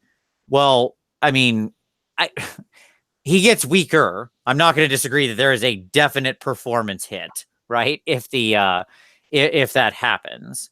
But my argument would be there's no range to that. And you often can have a hero sitting way in the back. So like, again, let's say you're in Gore Pilgrim. Or you bind him to somebody like a Exalted Deathbringer. Yeah, go ahead. Drop some attacks on that. Well, I mean, no, they're going to yes, but you're going to put him in melee. Like somebody's going to try to snipe him out, right? So like the point is that like if you're in Gore Pilgrims and you've got a Secrator sitting way in the back, who's generally going to be out of range of most spells, right? Like you got to work to kill people's Secrators. I have never, if you're playing a Khorne opponent who makes it easy for you to kill their Blood Secrator, you're not playing a very good Khorne player, right? Like most people will make you work to kill their Blood Secrator. Right. So like binding it to him, and then he's generally at the back, just extending his little happy 30-inch bubble. Generally, that dude's going to have those bonuses for most of the game. You just don't put it on a hero that's going to be like up in combat in the thick of it, because once you bind them, it doesn't matter the range. They can be anywhere on the field, right? My point is that what you can do with it is invite them to make bad decisions. Yeah, if you're sure you're not going to get sniped, sure, that's perfectly fine. Like you can push because it can be any hero. You can force them to make a decision of do they really want to debuff him by hunting a hero that you like, if it's a non-essential hero that you can just run off into the distance. Yeah. No, I understand. The Slaughter Priest would be, or not Slaughter Priest, I'm sorry, the Exalted Deathbringer would be a fun pick in an army where they had no ranged capability to bring him down. Sure. Right, where like their only choice is to kill him in melee, and like you're push him up into melee and force them to make decisions where he then explodes their units, right? And he happens to be on like a 2-up save or whatever because he's getting fleshed. So yeah. It's not that that's always the wrong choice. I'm sad that I've sold my Khorne army now. Thanks, folks. You don't make the choice of what hero to bind him to until you set him up. Yeah, sure. Right. So you can choose the apropos hero for that game. But yeah, I think like if you compare him to a lot of other fighty behemoths around that cost, he's more efficient than most, right? Like sure. He's about as efficient as two Quarterwrath. Right. Yeah, if you look at him like say like compare him to like a Gorgon or something like that. You know what I mean? Like just in army, he's going to be so much stronger. Now we can talk about like what Khorne marked Gorgons or something like that would look like, but like in the raw, you take what a Gorgon's accomplishing for 20 more points in a Beast's army, and I don't think it compares. Right. So yeah, there you go. I stand behind the dude. Again, I don't know that he's like the super bestest choice, but for 180, I don't think he's a bad choice. I think he's a lot of fun. I think he's a hell of a like attention grabber. I think he's an interesting choice at that point. Yeah, he's a behemoth in an army that doesn't often have behemoths. He draws attention. I think that can be valuable. I think it's often good to have a big shiny that your enemy sort of like that bully that they pay attention to, even though they might not, even though they maybe shouldn't, so that kind of thing. So there you go. I did have one more I really wanted to point out. Hit me. Let's do it. So the Demon Prince of Khorne. Okay. He's better than people think because he gets +1 to hit all his hit rolls built in. Okay. So what people will do is they'll run him with Sword of Justice. Mm-hmm. Judgment. Yep. Sword of Japan. Yep. And they'll use him like a sniper because he's super quick. He's something like 16-inch movement. And you can make him run and charge with the Wrath of Khornthirster, and you can just put him wherever you want. And he's got flying and all the things, and you just choom right over your front line and kills that real important guy in one shot if you're using Killing Frenzy. He's like the last bastion. Sorry, Alariel. Right. Just 4 attacks, all D6 mortal wounds. Yeah, it's interesting because he has the built-in +1, and because it's an army that can also generate a lot of other +1s, and because he is that rare, he's cheap flying. Right. Right. He's gonna kill something important. Right. Yeah. Like most of the time, if you're talking about getting something that flies in this army, we're talking about a Bloodthirster level investment, right? And there's a significant difference between a Bloodthirster level investment and the Demon Prince of Khorne. Now, theoretically, the offensive output is going to be different, but that's the price you want on a missile, and that's what he is. Right. Like you're going to send him in, deliver him into a single thing, and he does that in spades. Yeah. With the Bloodstoker and the whole deal. Right. Yeah. Well, yeah. He's just gonna, bam, that guy's dead. All right, sweet. I don't have to worry about that thing for the rest of the game. Yeah. And then you can kill my Demon Prince now. I don't care. Like he earned his points back. Yeah. Yeah, I dig that. I like that very much. Yeah. Anytime you can see the Sword of Judgment like firing off on a 4 or a 3+, right? Like, which is very doable with him in this army. That becomes a real scary proposition. I'm down with that. I like that pick. Hot pick. I've got one. I have one more as well. Tom, do you have one more scroll you want to hit on? No. Okay, I've got one more that I want to defend. Okay. Okay. Volkia. I knew you were gonna pick her. I had to pick the only girl in the army.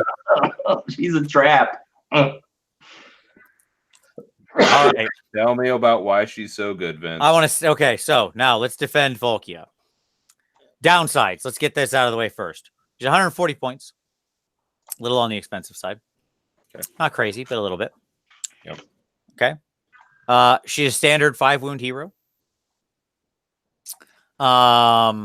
She's unique. She's a named character, right? So she can't carry other stuff. She is what she is, right? Right. Okay. Now, here's why I like Volkia. She flies. You got a 12-inch move. It's quite fast. Talked about the Demon Prince. Similar setup. Doesn't have the same, obviously, like we said, can't give her the Sword of Judgment and accomplish that incredible combo. That's not what we're talking about. She got a base 3-up save. There's shockingly light amounts of like actual 3-up saves in this army. There's some. Not as many as we would hope, but there's some. She's one of them. Okay. She has, she's on an extremely small base. Okay. She's on like a standard infantry base. Like off the top of my head, she's on what, a 32? No, it's Right. Her wings are like potato chips, man. her wings are like potato chips. That's they should put that on the box. Oh yeah. No. According to the chart, she's on a 32. According to the basic chart. While that's true, yes, she's on a 32, even though yes, her actual wingspan is significant. Okay. All right. So she's on a 32 mil base. Now, I'm a big fan of power per square inch. Right. Okay. I like when things. Yes, that's right. Yeah. I'm a big believer in power per square inch. Anytime you have like an infantry-sized hero that punches way above their weight, but they keep their tiny base, they automatically get rated higher in my book because it's very hard for like big killy units that rely on horde tactics to punch back at them, right? Because they're just on too small of a base for the horde to bring its power to bear against them, right? Now, one-on-one with a monster, it's completely irrelevant. I'm not saying she's going to go tackle a Maw Crusher or something, but like getting into big groups of stuff, it will generally be the case that only a few of those models can fight her back. Right. So you're thinking about like her chaffing like a witch elf unit or something like that. Sure. Something like that, where she can go grab the edge of the unit. She's highly mobile because she flies. She can hide behind something, flip up over the top, and then charge a corner and pin a corner, and generally have like maybe 2-3 models attacking her back, depending on reach, depending on other things. Right. In addition, she's got 6 attacks on 3s and 3s, neg 2 rend, 1 damage. I like anything that says neg 2 rend. I like anything that says 6 attacks. Okay. Yep. Yes, correct. And if she charges, her damage characteristic of her spear goes to D3. Suddenly, she's neg 2 rend D3 damage on the charge. She can do quite she's hitting way above her weight now, right? She's hitting like a unit of Ender Niggers. Well, she hits for on an average on a charge, it's 4.4 damage. Sure. You're saying like if you multiply out the 6 times 2 is 6 times 2 is 12 times 66% times 66% times 84%. Yeah. Again, sure. But damage potential of 11. It's solid if you're hitting like fringe units. Yeah. Right. And that's my point. You hit those units. First of all, she's fantastic at blowing chaff off the table, right? Like getting rid of little things and hitting a corner of a chaff unit and eliminating it.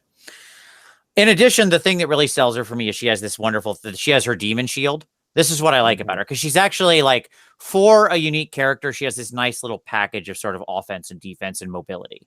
She's not the best at any of these things, but she has nice versions of all these things. So she's got a decent offensive package. She's decently mobile with flight and a 12-inch move. And in addition to a 3-up save, her demon shield says that basically you subtract 1 from any wound rolls for attacks that target Valkia in the combat phase. So she's got -1 to be, to wound rolls. Pretty cool. That means witches are wounding on 5s. Yeah, absolutely. So, all in all, again, I'm not arguing that she's like the greatest thing since sliced bread, but I'm saying for 140, she's my other like 5th, 6th hero choice. I think she's quality. I think she can play like a good. I think she can play a good cagey match. I don't think she needs to care about much of the synergy in the rest of the army. Like she can be a fairly independent operator. Yeah. And I think that's pretty valuable. Yeah, there's an interesting combo. Like I'm thinking about her and the Exalted Deathbringer, between her and the super shieldy Exalted. Like you may have a really hard counter to Dark Elf lists in 2 models, like 220 points of investment. Because they're going to run 2 blocks of 30, and you're going to send the Mister into 1, and she's going to hold the other. And that's without committing any of your bodies. That's literally just committing 2 small heroes to like you've now dealt with their Death Stars with 2 models, 220 point investment. And like certainly they're going to die eventually, but the goal would be that they take a lot with them and or pin their army long enough that you like that you have that you are then able to position for the counterpunch kill you need. Right. I mean, so what you do is you send him super goof into the super buffed unit. And she pins the other one, and you send your major punch into the unbuffed unit. Yeah. Yep. Yeah. The question was, is like, she... It's not terrible. No, the question was, is she fine cast? And I think the answer is yes. She's not a plastic model. That's unfortunate. She is eminently convertible. I'll say that. There's 100 knockoff versions of her you could easily grab because she's just, female demon lady with a demon looking shield face. So it's like, it's not a rare model in the world. And Skullmaster have Skulltaker and her are like some of the best lore in Khorne too. Yeah, that got chatted up too. I don't know it, but I like her. I think she's cool. Yeah. Just as like a she's there you go. All right. So that's some hot scrolls. Now let's talk about some lists. Rather than doing the full like overrated, underrated, let's just talk about like lists we see, what we think of them. So Josh, take us through this. Like when we talk about Khorne lists, there's a few out there in the meta that are fairly well known. Like this can be battalions that form the sort of central foundation of the list, or it can be like the whole list itself. I'm not going to bring up the list. We don't need to go through it in detail, but just kind of the high level view of what this thing is. So David Fields is a guy who I met at Nova, and he's the first person I know of, and I'm in all the Khorne communities. I'm always talking about the Khorne people. He's the first person I know of that took Council of Blood to a tournament and won with it, and he had some really, really lucky pairings, but he also played really well, and he managed to kick some butt with it. But Council of Blood is the first one that comes to mind. That I think is the top Khorne list at the moment. And I would point out, David was playing that Council of Blood list at NashCon in 2017. He was. Yes, he was. And by the way, in Game 5, he was on table 1 playing for He was. Okay. Yeah. So like you should not be surprised by that. Okay. So, like, yeah. The Council of Blood dog list was like he brought that there, and Vince lost his mind. I was my favorite army I'd ever seen. All those bloodthirsters and all those dogs and Karnak leading the charge. It's everything our joke I love in an about army. Like the ongoing joke we've had about like who leads the council, Karnak, the dog. Yeah, that emerged because of David's list back in 2017. You can't do it anymore because they increased Karnak. I know. It's unfair. This is back when Karnak was like 90 points, right? Yeah. So the new list is, and I think this is the best way to run it, is based off of Alan I can't say his last name, Baravam Vic or something. He won Du Bois with this list. Gotcha. He even beat a really competitive daughters list in Arcane Places of Power somehow. Nice. He pulled Marathi off the objective with a Slaughter Priest. Yeah. Screening her out with Blood Reavers and just sat on the objectives. And he couldn't win. The get over here. He gave her the scorpion. It was awesome. And I think that if the guy who was playing Daughters of Cain kind of had a better grasp of what was going on, and he played against the army before, he might have done a lot better, but he hadn't played against Council. But I think that's what it has going for it, is a lot of people don't play against an army like this. It's very explosive. Is this the version using the Exalted? Yes, that's my favorite version because it gives you a 9-inch pile-in. Yeah, and it's absurd. So you have the Exalted Greater Demon of Khorne, which gives you +3, and you can. It's either +3 or it makes your pile-in 6 inches. I'm not sure, but the Unfettered Fury and the Greater Demon of Khorne combo together to ultimately give you a 6-inch activation with a 9-inch pile-in. Right. So you can hop lines on your pile-in, being the key, right? You will jump the line because your pile-in is still flight movement. So like somebody will think they have you stopped on their wall, and then you'll just go like, nope, killing your good thing. Right. Hop the line, and then like, oh, guess what? I'm exploding on 5s and like kill all your things. Yeah. And that's what I saw happen over and over again. And I think this list it's a good list, but you can screen if you know how to screen against it. It's not too bad to be. I think that the Insensate Rage Thirster is another pick I had for being overrated. I just think people don't know how to deal with it. And once they figure out how to play against it, it's not so bad. But it's a really good list, and if you get lucky, you just win. Yeah. Yeah, I agree. I think this is one where it catches people out because it does require a very specific sort of like chaff and screening plan to stop it. Like you can shut off that tactic with if you know how to set up, right? But if you're not familiar with that, you're going to get caught out real easy. So, it's one of those things that like relies on sort of a foreknowledge. It was like what am I like Sylvaneth Dreadwood, right? Where like if you didn't know how to set up against it, it's incredibly frightening. But once you know how to sort of counter move it, you can blunt that spear considerably. Now, that doesn't in any way kill the list. It just makes it so they can't like basically spike you like a football at the top. Right, like you don't lose on turn 1. Now you might lose on turn 2 or 3. Yeah, exactly. Or you might. And I think there's a version of this out on the Honest Wargamer, right? Like somebody's put up this Council of Blood list. That's out there, right? I mean, I can just make a link in chat if you want. I can just make a link to the 3 lists here. Share something off my Google Drive. Awesome. There you go. I'll post the link so people can check it out. I'll check the Honest Wargamer too and see if it's out there. It's probably out there. We'll figure it out. All right. Good. No, yeah, the Council of Blood list is solid. I agree.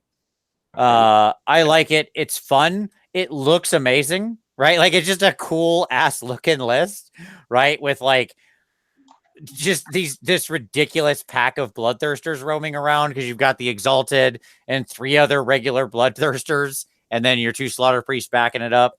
It's actually really hard to maneuver because these things are so big, and the wings they get in the way of each other.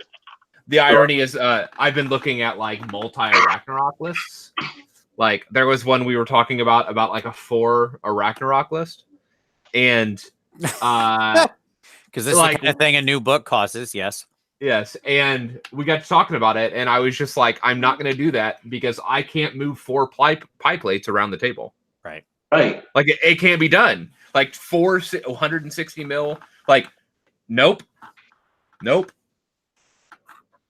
Oh yeah, it's a lot.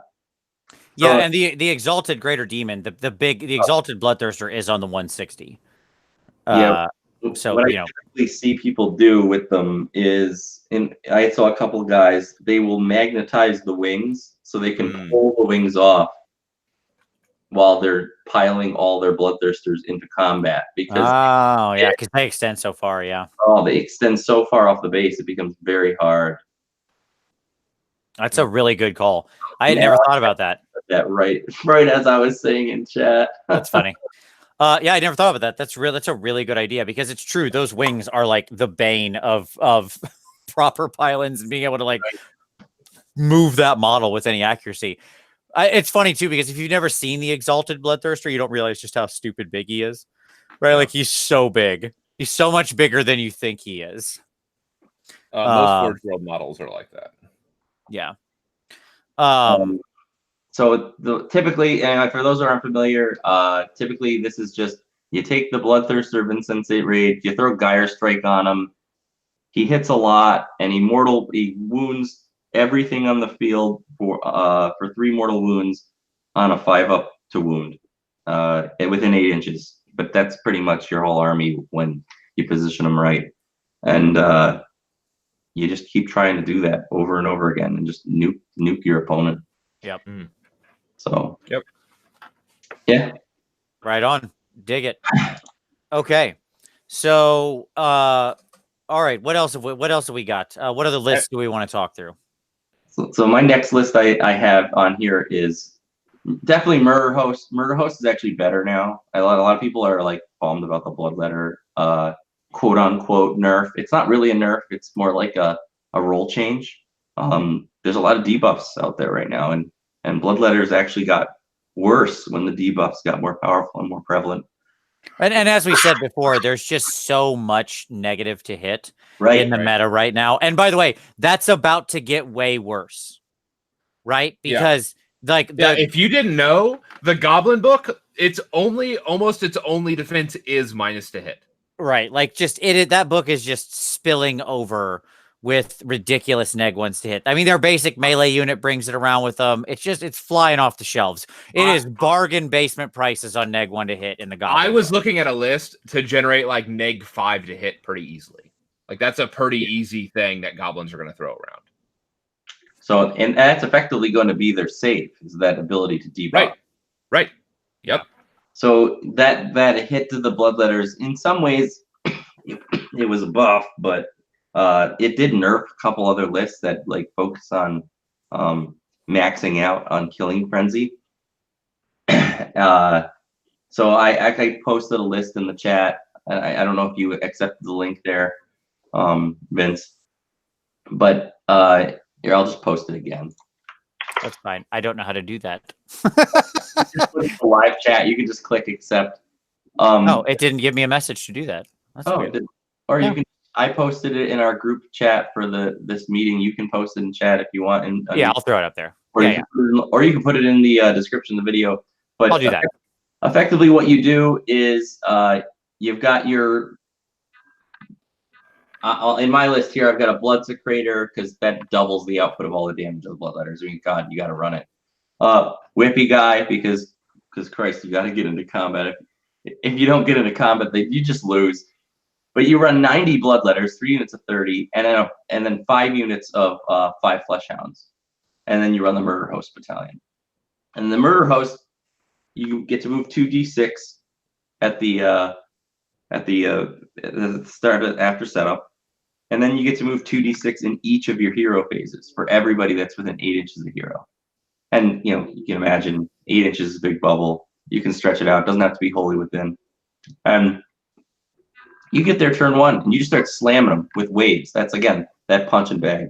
Yep, the Khorne speed bag maneuver. Yep. Yeah, and you get there, and your guys are going to die, and you anticipate it, and you let them die. You don't care. You're getting blood type points. They're dying. You're dying. Everybody's dying. Great. Summon 20 more Bloodletters.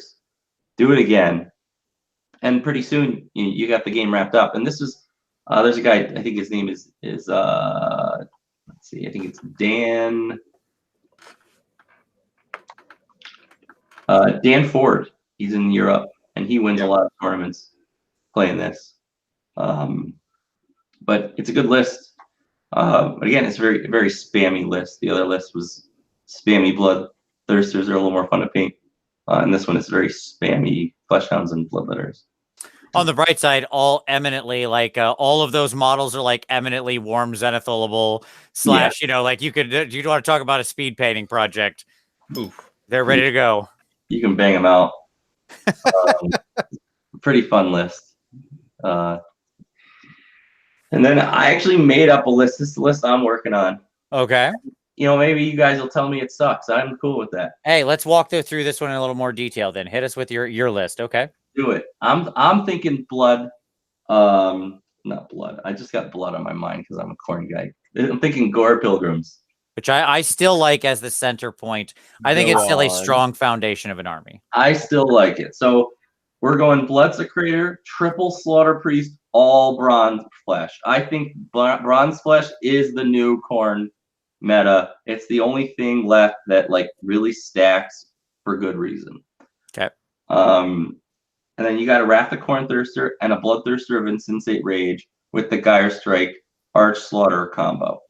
So you're planning on power bombing in there turn 1 if you can to just nuke their army real hard early on. But rather than 4 attacks, he's getting 5 because God knows you got a Blood Secretor with 36-inch range. And then you run 30 Bloodletters on top of that, 10 Blood Warriors, and 2 units of 10 Blood Reavers. So the whole point of this list is actually to slam that unit of Bloodletters into your unit and just keep scoring mortal wounds turn after turn and give them a 2-up save with your prayers. Gotcha. You're turning that offensive unit into like an attrition unit. Right. Yeah.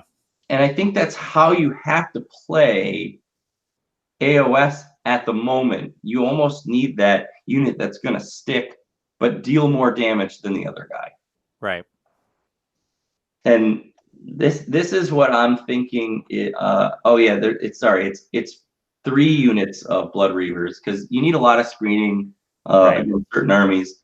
One 10 man of Blood Warriors, and you also need these like mobs of guys to either accumulate blood type points or just sit on objectives for cheapies.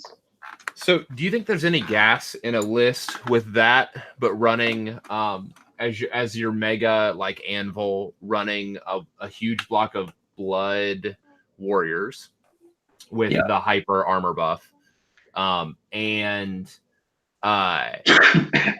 also like that you could still run Valkia, you could still run Mr. Exalted Deathbringer if you wanted, and you could even run the War Shrines as well. I think there's the problem with it is you don't have the reach. So the Bloodletters in this list have like a 25-inch threat. Right. Because you can give them run and charge, and you give them +1 to run and charge and all that other good stuff. But the Blood Warriors, they can't really get there. Right. So you can't keep your opponent on the back foot, and you can't keep them in their zone if you're on the first turn. You don't have that option. With the Bloodletters, you really have this like anvil/hammer that hits them and just stays there. Well, what's interesting to me, that the problem I've classically seen with the Blood Warriors is that, like, yeah, if you bronze flesh the junk out of them, they can be, pretty immovable. Yeah, like, that is to say, other than against, like, some kind of mortal wound spam or something like that, right? But, I mean, most things wither to that. But again, you could back them up with 1 or 2 1 or 2 shrines, right? Sure, I'm not worried about keeping them alive.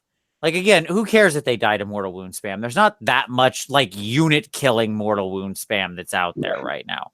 Talk to me when the Skaven book comes out, and we'll have a different conversation. But, like, I guess evocators or something maybe, but okay. The problem is that, like, they don't kill anything. Blood Warriors hit like feathers. You're right. So I'm talking about creating an alpha blocking unit. So like a super anvil that's on like a 2-up reroll 1 save with a bunch of armor bonuses, right? Sure. That's even though it's not getting the modified armor super saves, that it would bounce, like it's going to roll a bunch of saves and it's going to kick back any 6s in a meta that's dominated right now by melee units. Okay. And my other pushback is that they're going to, and like, you could just run them out and take the charge. You don't have to alpha hit them. Like with a good bunker unit, you can just move them out. And like with the Bloodstoker, you could run them out 14 inches. Like spend the command point, auto run 6 and shift them out into the middle of the field, take all the center objectives in this huge, like 30 block of 32 mil bases, right? And then move up your support behind them, move up your shrines, and then just take the hits on the chin with a rerollable ultra save. and bounce back mortals and move everything else into position up behind them. Yeah, I mean, you can do that. Sure. I would say yes-ish. I mean, keep in mind the bounce back of mortals. Like that their bounce back isn't like the others. It's non-modifiable. So it's only on natural 6s. So yes, like Haywo noted. No, they changed it. It's not like that. It's not like that at all. It's completely weird rule. You have to make a 6. They changed it. They changed it?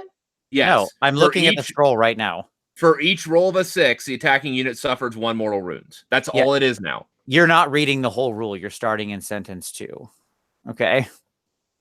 I'm sorry. You're right. It's each successful save. So you're gonna get a bite at that apple with every successful save, which if you're 2-up reroll 1s is a lot of dice you're gonna throw every turn. Sure. It's a weird, yes, Blood Warriors have a weird mechanic because what happens is every time they succeed on a save, you then say, okay, you made 30 saves, you saved 20 of them. You then take that 20 dice and now you re-roll it. And if you get 6s out of there on the next 20, right.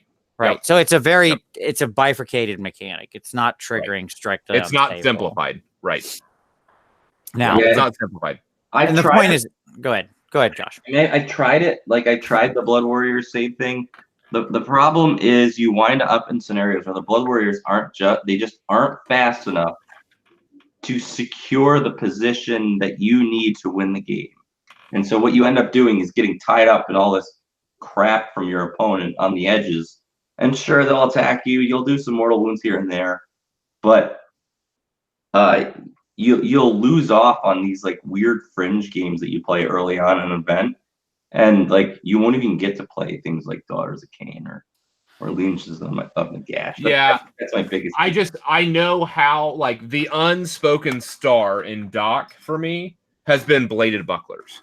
Any unit with bladed bucklers is shooting back a bunch of mortals now. But again, it's a completely different math. It is. But when you're in a world of 2-up reroll 1s, right, with bronze flesh, sure, almost all of it's possible. That moves almost all of your attacks to a similar ratio of dice that you're going to kick back mortals on. Sure, until you meet something with a decent amount of rend. Yes. Right. Which but it wouldn't be unreasonable to have 4 or 5 bronze fleshes in this army if you're running multiple war shrines. That's the point.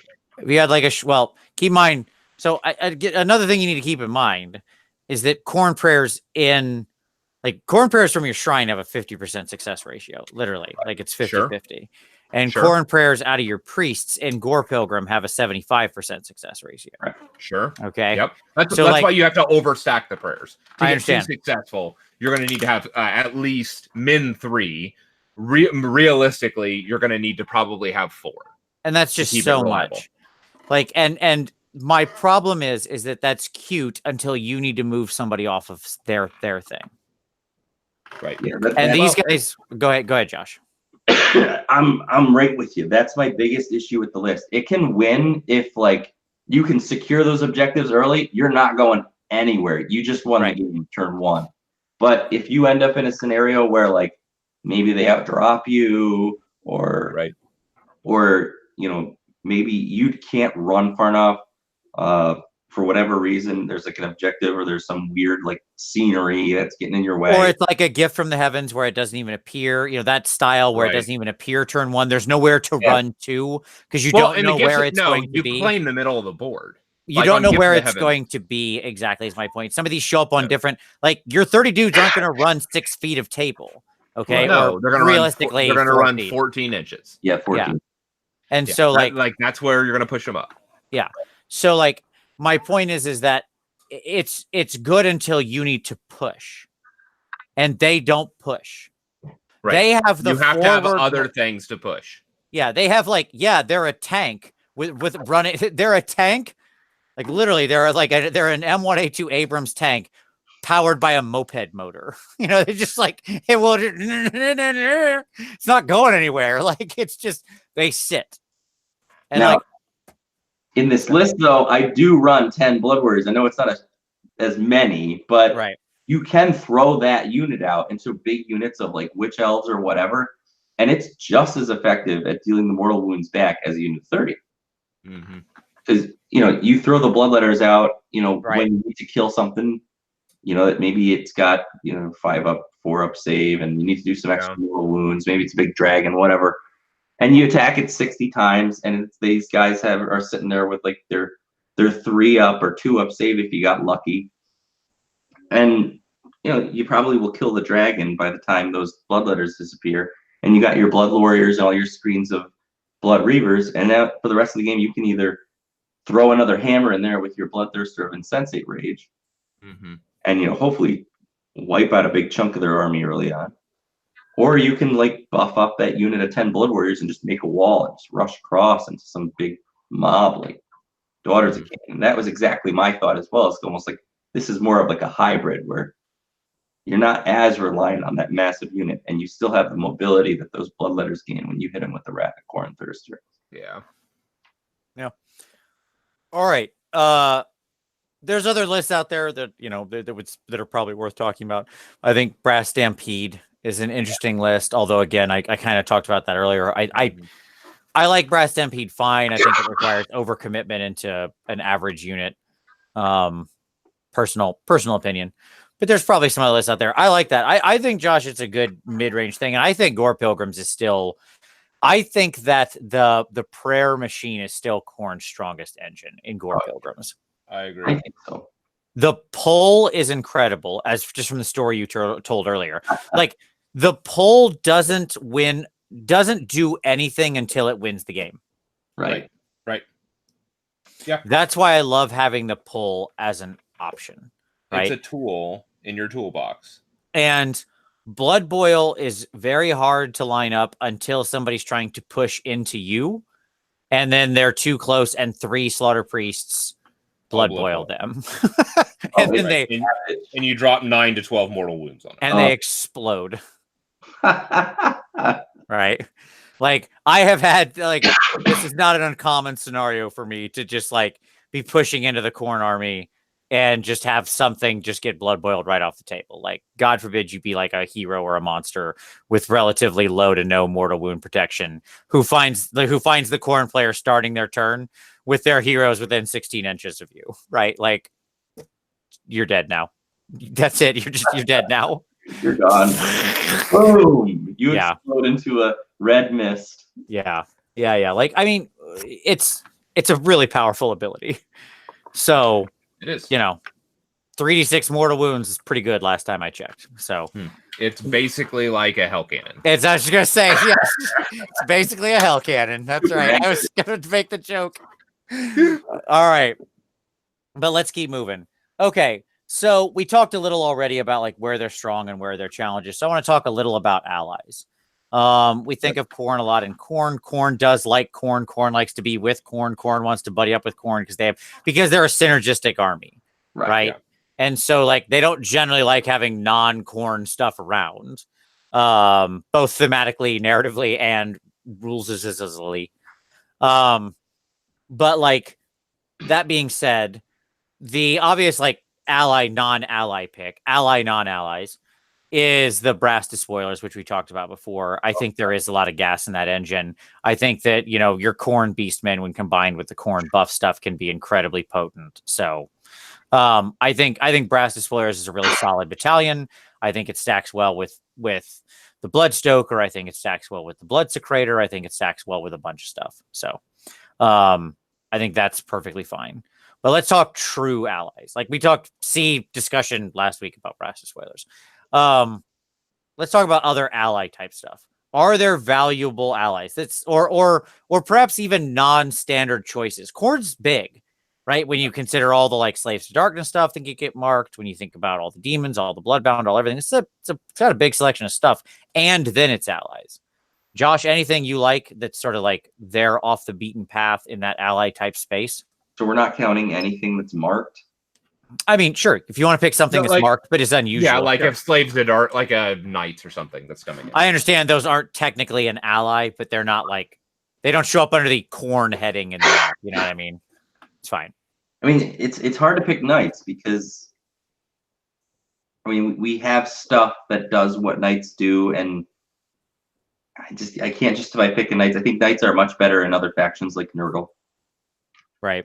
I mean, obviously the Chaos Warfall Shrine is like, that's a gem. We just got to figure out how to break it, how to make it awesome. Speak for yourself. I have a summoning engine I'd like to sell you. Oh, the blood type summoning engine with all the slaughter priests. Yeah, I try to do that. The only problem with doing it is like you got to paint so many freaking reavers. Oh yeah, you do. And nobody wants to do that. Yeah, you have to make sacrifices for power. Yes. Okay. Is your life. Khorne, man, Khorne hates everybody. I'm trying to think of one thing that doesn't. All right, I have one thing. I'm ready. It's not technically an ally. So I was playing a duel, like two-headed giant. I'm in my magic brain. You play with a teammate. Sure. All right. They were playing Tzeentch and Khorne. Just and fine. They did the whole thing with Tzeentch where you would, when a unit died, you got a chaos spawn. What? And so they generated blood type points like crazy. Is this a Beasts player? No, it was a Tzeentch player. Oh, what does Tzeentch get spawned for? I don't remember. Okay, because you could do this with beasts too, right? Like beasts, you can take every hero, the gap spawn, and every hero that dies generates a spawn on a 2-up. So, and any kind of ability where you can like generate small units that'll die real fast if you send them into combat, super powerful in Khorne, because you could be summoning over the course of that game. You could be summoning 40 bloodletters. Or 2 Wrath of Khorne Bloodthirsters, like into the game that you're playing. So any kind of thing that creates like any kind of unit engine, right, that you can party with, it's just fantastic. Yeah, I mean, if you're willing to, we mentioned it earlier, if you're willing to put aside your hatred of all things magic-y, we do have to mention that I think the Sorcerer Lord is a pretty great pickup. But again, you have to be playing a different type of Khorne art. No, he is the pickup. Yeah, he's a god. He's so good. Because he gives the reroll ones to save, and he has a castable spell, which you're gonna have to reroll with your New Year Bloodsegrator. So yes. Which is gonna suck, but it casts on a 4. 5. 4. Or is it? Did they change it? 5. No, it's always been a 5. Always been a 5, but you don't have to reroll. No, it's 5. You can always drop your banner after. Right. If you do it in the first round, you could like cast and then plant. Oh yeah, sure. You can always cast then plant, so you don't have to have a reroll. But now in later rounds, it's probably the case that you're fighting through it. But yes, right. Yeah, he's awesome, and actually in both forms, he's great. Because he's got that like anti-mob spell, doesn't he? You're saying the other one, the Manticore. The Manticore one. The Manticore Lord has the anti-mob spell. Yes, he's got the more horde killer. The one on foot has the buff. Right. Well, I should say foot or horse, because you're always gonna put him on a horse. Why would you not put him on a horse? Put him on a horse. But quite frankly, most of the time you're already rerolling ones, because that's just what Khorne does. He's good at that. And sure. Your whippy guy to reroll wound rolls. Right. Oracular Visions is really all you need the Sorcerer Lord for. So sometimes, but Oracular also gives reroll ones to save, so it's hits, wounds, and save. Yeah. Right. I think it's good because it does let you he can almost, between what you have existing and this, it almost lets you keep 2 units kind of running strong. That's right. True. And so I think that's not a bad thing, because oftentimes you can't get called out where you like, there are lots of scenarios where you need to be sort of tackling 2 objectives at once. Yes. Right. And Khorne can sometimes struggle with that when they need to focus their power in. He can like make it so you still have this one that's like super killy, but then you have this other one that's still doing pretty good. Right. Like again, it's about bringing them back up to on par or above. And so I think he can. He makes one super killy and one super tanky. Right. So yeah, it's solid. Okay, cool. Yeah. I mean, like I think about allies and there's not a huge amount of stuff that jumps out at me. Like, I don't know if like I've ever really thought about what you could bring in as much from the other gods that would be useful because it chews off so much of your points. Khorne often really runs tight when you look at like you've got a lot of battalions, but you almost always have one. Those battalions often tend to be quite expensive. You know, like when you start totaling all this stuff up, you want lots of heroes because that's, you know, it just like the list often doesn't have room for you to like build in 400 points of other stuff. Right. I think it tends to be much like its other melee punch fest army, you know, mirror Iron Jaws, as it were. They also don't want allies, right? Like in general, allies just or weaken your list to some degree. Although I would argue that in the new book that's coming, we have quite an ally, and we'll talk about that next week. There you go. That's the other thing. Like a lot of the Khorne battalions are like, if you take 8 of this unit, it's like by the time you took 8 of that unit, you don't have anything left to ally with. Right. Your points, you're so strapped all the time. Oh yeah. Right. Yeah. Because as you mentioned, a lot of stuff is, you know, not cheap. I guess like Reavers, but then once you go beyond Reavers, like your stuff it's pretty significantly costed. You know what I mean? Right. And all the battalions are like nearly, except for the mega battalions are almost unusable functionally. Yeah. Yep. All right. So let's close this out and let's talk about hopes for Khorne for the future. Let's plant a flag. Is Khorne getting a new book, or should Khorne get a new book that brings it back up to par? Yeah. Like, should it be one of the book re-releases? It doesn't need to be this fancy thing, but yeah. I think it will, but I don't think that Khorne players are going to be happy when it happens. Yeah. Because you want to expand on that some? Yeah, like if you think Bronze Flesh is going to exist in its current form, if it's going to survive into the next edition in a stackable form, you're out of your damn mind. Yeah. Like one of your most potent tools is going to go away. The same is probably said of prayers as well in some fashion. So if you think that your shrine is going to get to keep casting Khorne prayers in the next edition, that's probably not going to happen as well. Yeah. And so like they are benefiting from it being an older book right now. If you think that the Blood Secrator not being wholly within on his buffs is going to stay in the next world, you're out of your mind. I agree with you, but I also think that they're going to give buffs in other areas to compensate for those things that have been. I hope so. Yeah, I agree. Yeah, I mean, we'll definitely see it's not like Khorne's in some position where they're just going to kneecap it and not be aware of what's going on, right?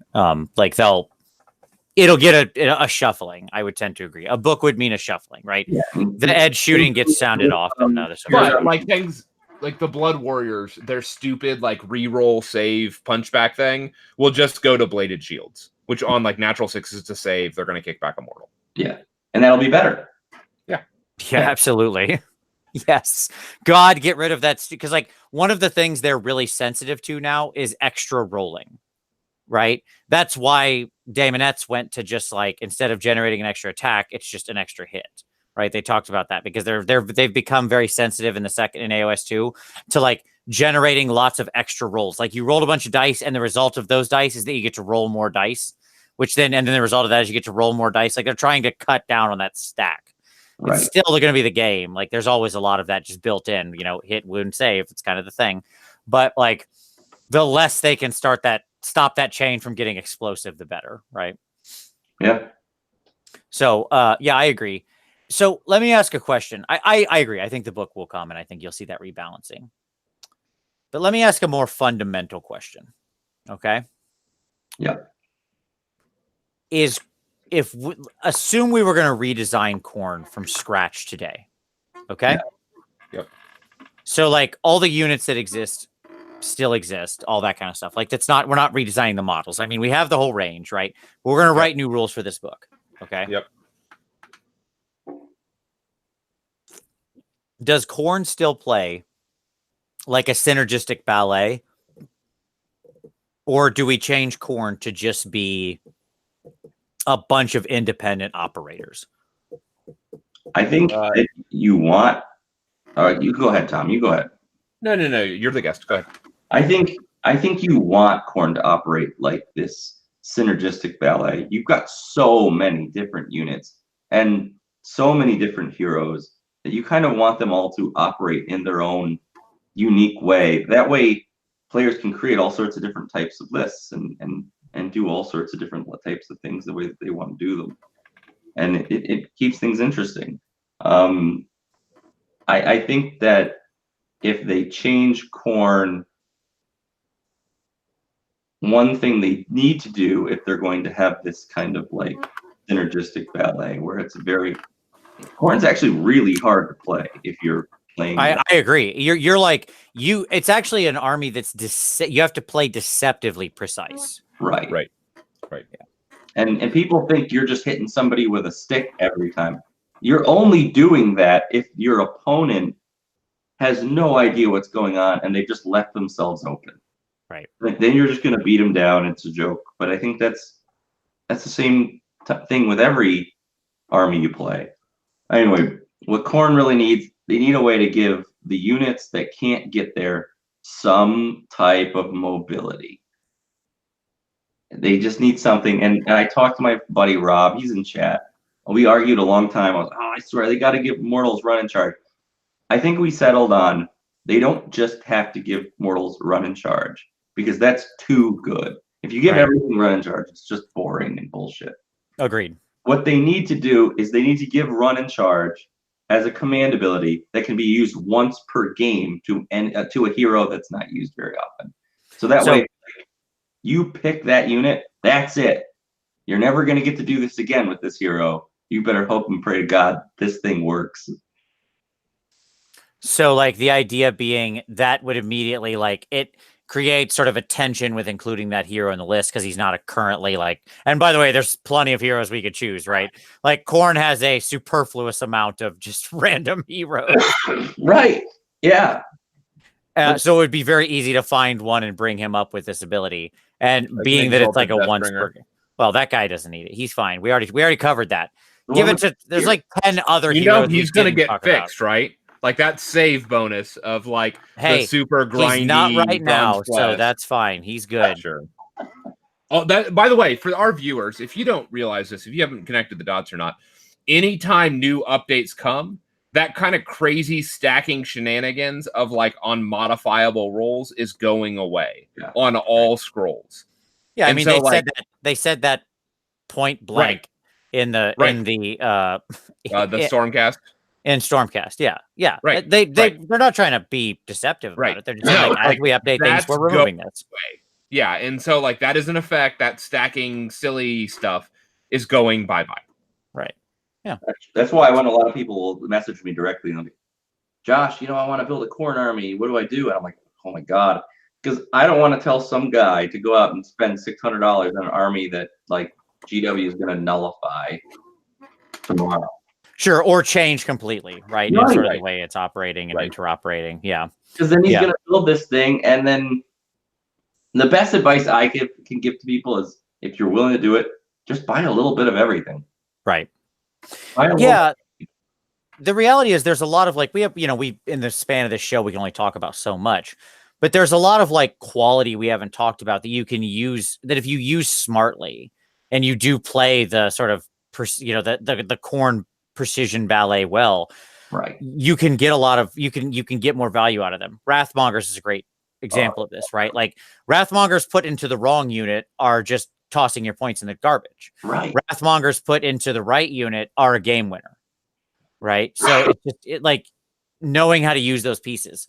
Skull Reapers and knowing how to get them bonused up properly to get the traction and mileage out of them is another great example, right? It's a very quality unit if used properly and an utter garbage unit if used wrong. And I think that is I think it's really hard to design an army like that, rules wise.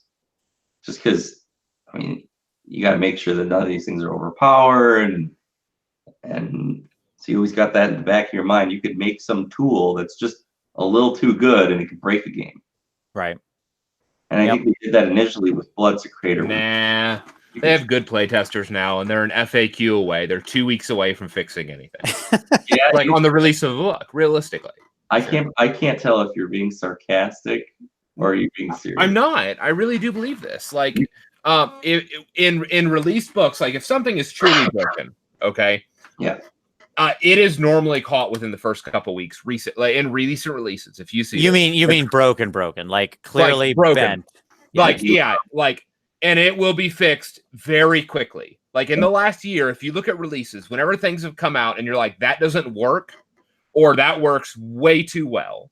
Right. I'm not talking about mispointed things, like things that are like the Boingrot bouncers that are coming out are ridiculous at 100 points. They are a unit that you can bet when it comes around this summer, they are going to go up 20 to 40 points, no questions asked. 40% increase. They are just simply that good in the new book. Right. Those will get repointed. But actual abilities that are broken, GW has been amazingly quick in moving deftly to adjust and fix those in that initial FAQ. Yeah, they've been pretty good about it. I will admit the current version is actually within a reasonable margin of error. It's much more balanced than previous versions. Right. Yeah. And I mean, part of this is like, because when new books drop, me and Gary P are normally in the WhatsApp chat with Ben Johnson. And whether we're interacting with Ben or not, Ben is reading all of our chat of how we're breaking the book. Oh, and so like, and we're not the only ones, but we enjoy doing it. And the reality is that like GW is getting that direct feedback and often acting on all of that because they're not only are they scouring the FAQ, like the WhatsApp chats, they're scouring the message boards and all of those conversations in those weeks immediately following. Well, and people are actually doing the community is pretty responsible now and sends in the appropriate questions right after to the FAQ responses, right? So people generally don't let this stuff stand. They have a formal feedback collection mechanism, and shocker of shockers, people utilize it, right? So there you go. Absolutely. Yeah, and then the last thing, fixing Khorne. There's a lot of units in Khorne, and I know it's probably difficult, but just make the units do something that pertain to the scope of the army. Like, I agree. Can we do a worst of list real quick? This will be a fun way to close out the show. Oh, okay, that's fine. Let's get a worst of list here of like things that are. We go into total wish list mode here. Okay, you don't have to tell me exactly what it would do. Just stuff that if you could see improved, if you kind of know how, that's fine. Chart that out. What do you think is the garbage of the hot Chinatown garbage that you would love to see do something? I would say I think Skullgrinder sucks. He's too slow and he doesn't do enough. He's got like 2 attacks. All right. Skull Cannon, that's another one.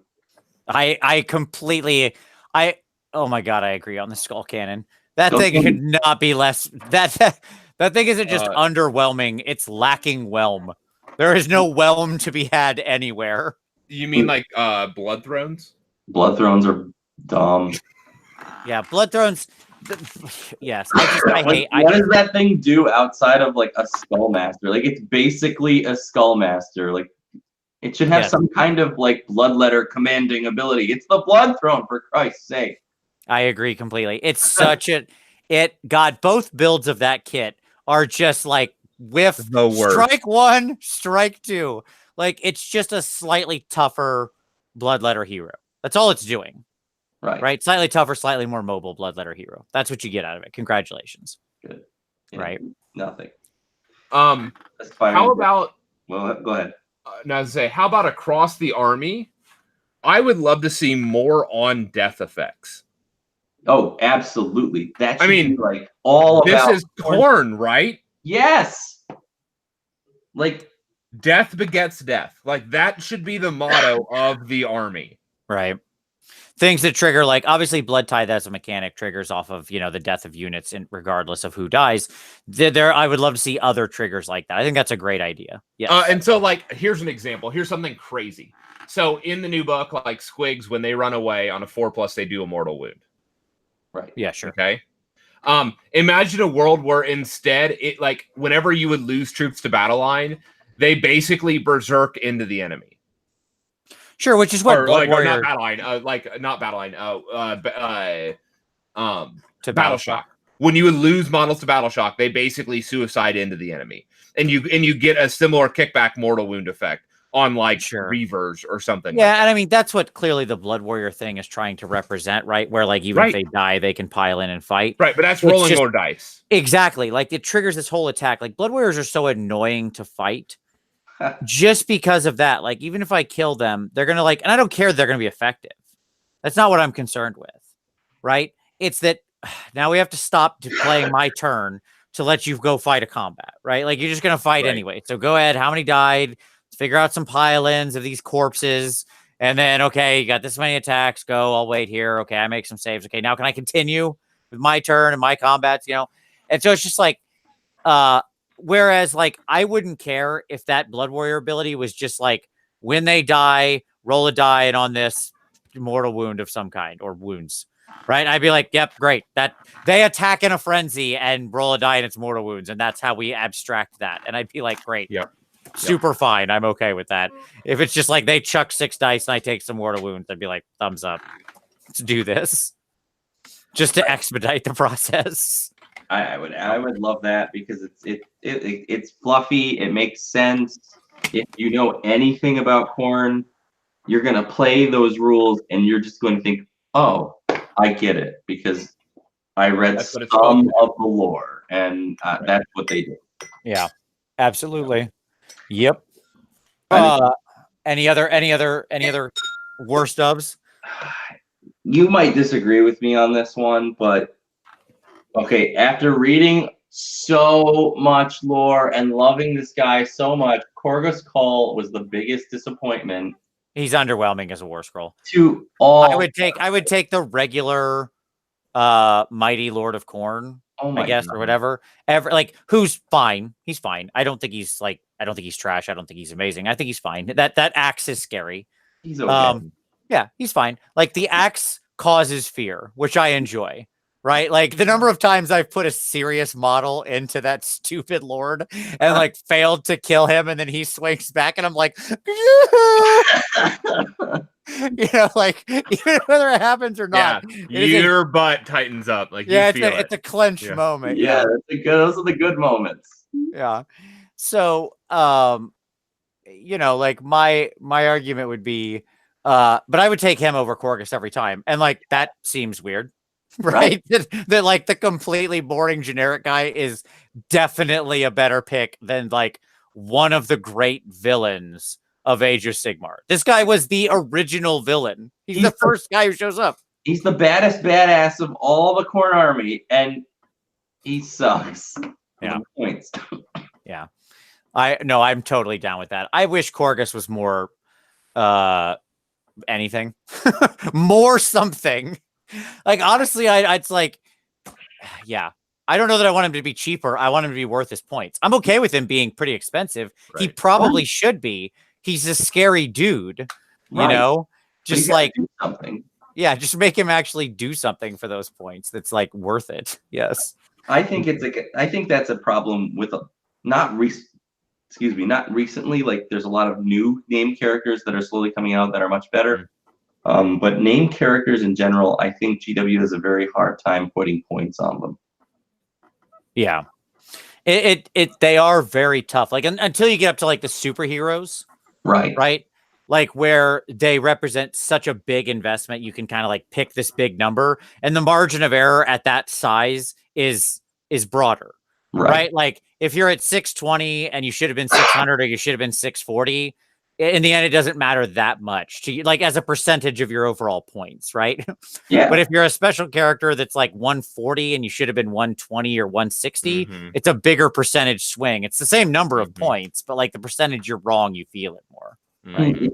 You actually see that with the Nighthaunt units too. Like you don't see anyone taking most of the new named Death Heroes that came out because most of them are just like so overcosted that you can't justify throwing them in your list. Yeah. Sometimes like Lady Oleander sometimes, but even she's like, okay. Yeah, sure. She's okay. But the other ones are the ones I was thinking of. Yep. No, I agree. Even Karanak. Karanak was too much. Karanak got hit way too hard. I love Karanak so much. I by the way, I just built my Flesh Hounds last night out of Wrath and Rapture. I was putting them together last night. They're such beautiful kits.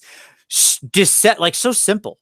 Right. Oh my God, so easy and beautiful to put together, and yet such gorgeous models. Like, what a masterpiece of design those are. They're like 4-piece kits. Right. Oh, they're awesome. Yeah, and but like Karanak at 160, I get it because he can bring the free unit with him, but it's not like, but he doesn't have that automatically. He's got to get pretty close to do it. Like, we overcorrected. Like, I'm not disagreeing that 90 was too cheap. Okay, like, sure, that's fine, that's fair. Yeah. All right, especially on his new attack profile, but like, nearly doubling his points was a swing a bit too far. Like, maybe we can find some middle ground there in GHB 19. Yeah, Hopefully so. I think he should have been about 120-ish because his save it's a 4-up save. He's got 6 wounds, I think. That sounds right off the top of my head. He's got to get there. Your opponent's actively going to keep you from getting that extra unit. Right. And even if you get close enough, you could be in a situation where you wouldn't be able to summon him because it has to be outside of 9, but your guy has to be within 8 and outside 12 of Karanak. It's like I do love this description. That description takes the cake for the most ridiculous trigonometry problem because it's like Karnak at the end of his move within 8 of his quarry can summon his dogs who have to be more than 9 from the enemy, but wholly within 12 of him. Yeah, like it's so restrictive. And then they were like, man, that's way too strong. 160 points. Done. Yeah, it's like he takes the cake for the most like mathematical conflicting references in a single ability, right? I feel like there should be a train in his ability description. Exactly. If Karnak travels towards your enemy at 8 inches per round, and you're the enemy hero, They should a holding ruler with him. Right. They sell the model with a ruler. Yeah, that that carpenter like slide rule measure thing, like one of those. Yeah, that comes free with the kit. Triangle. Yeah.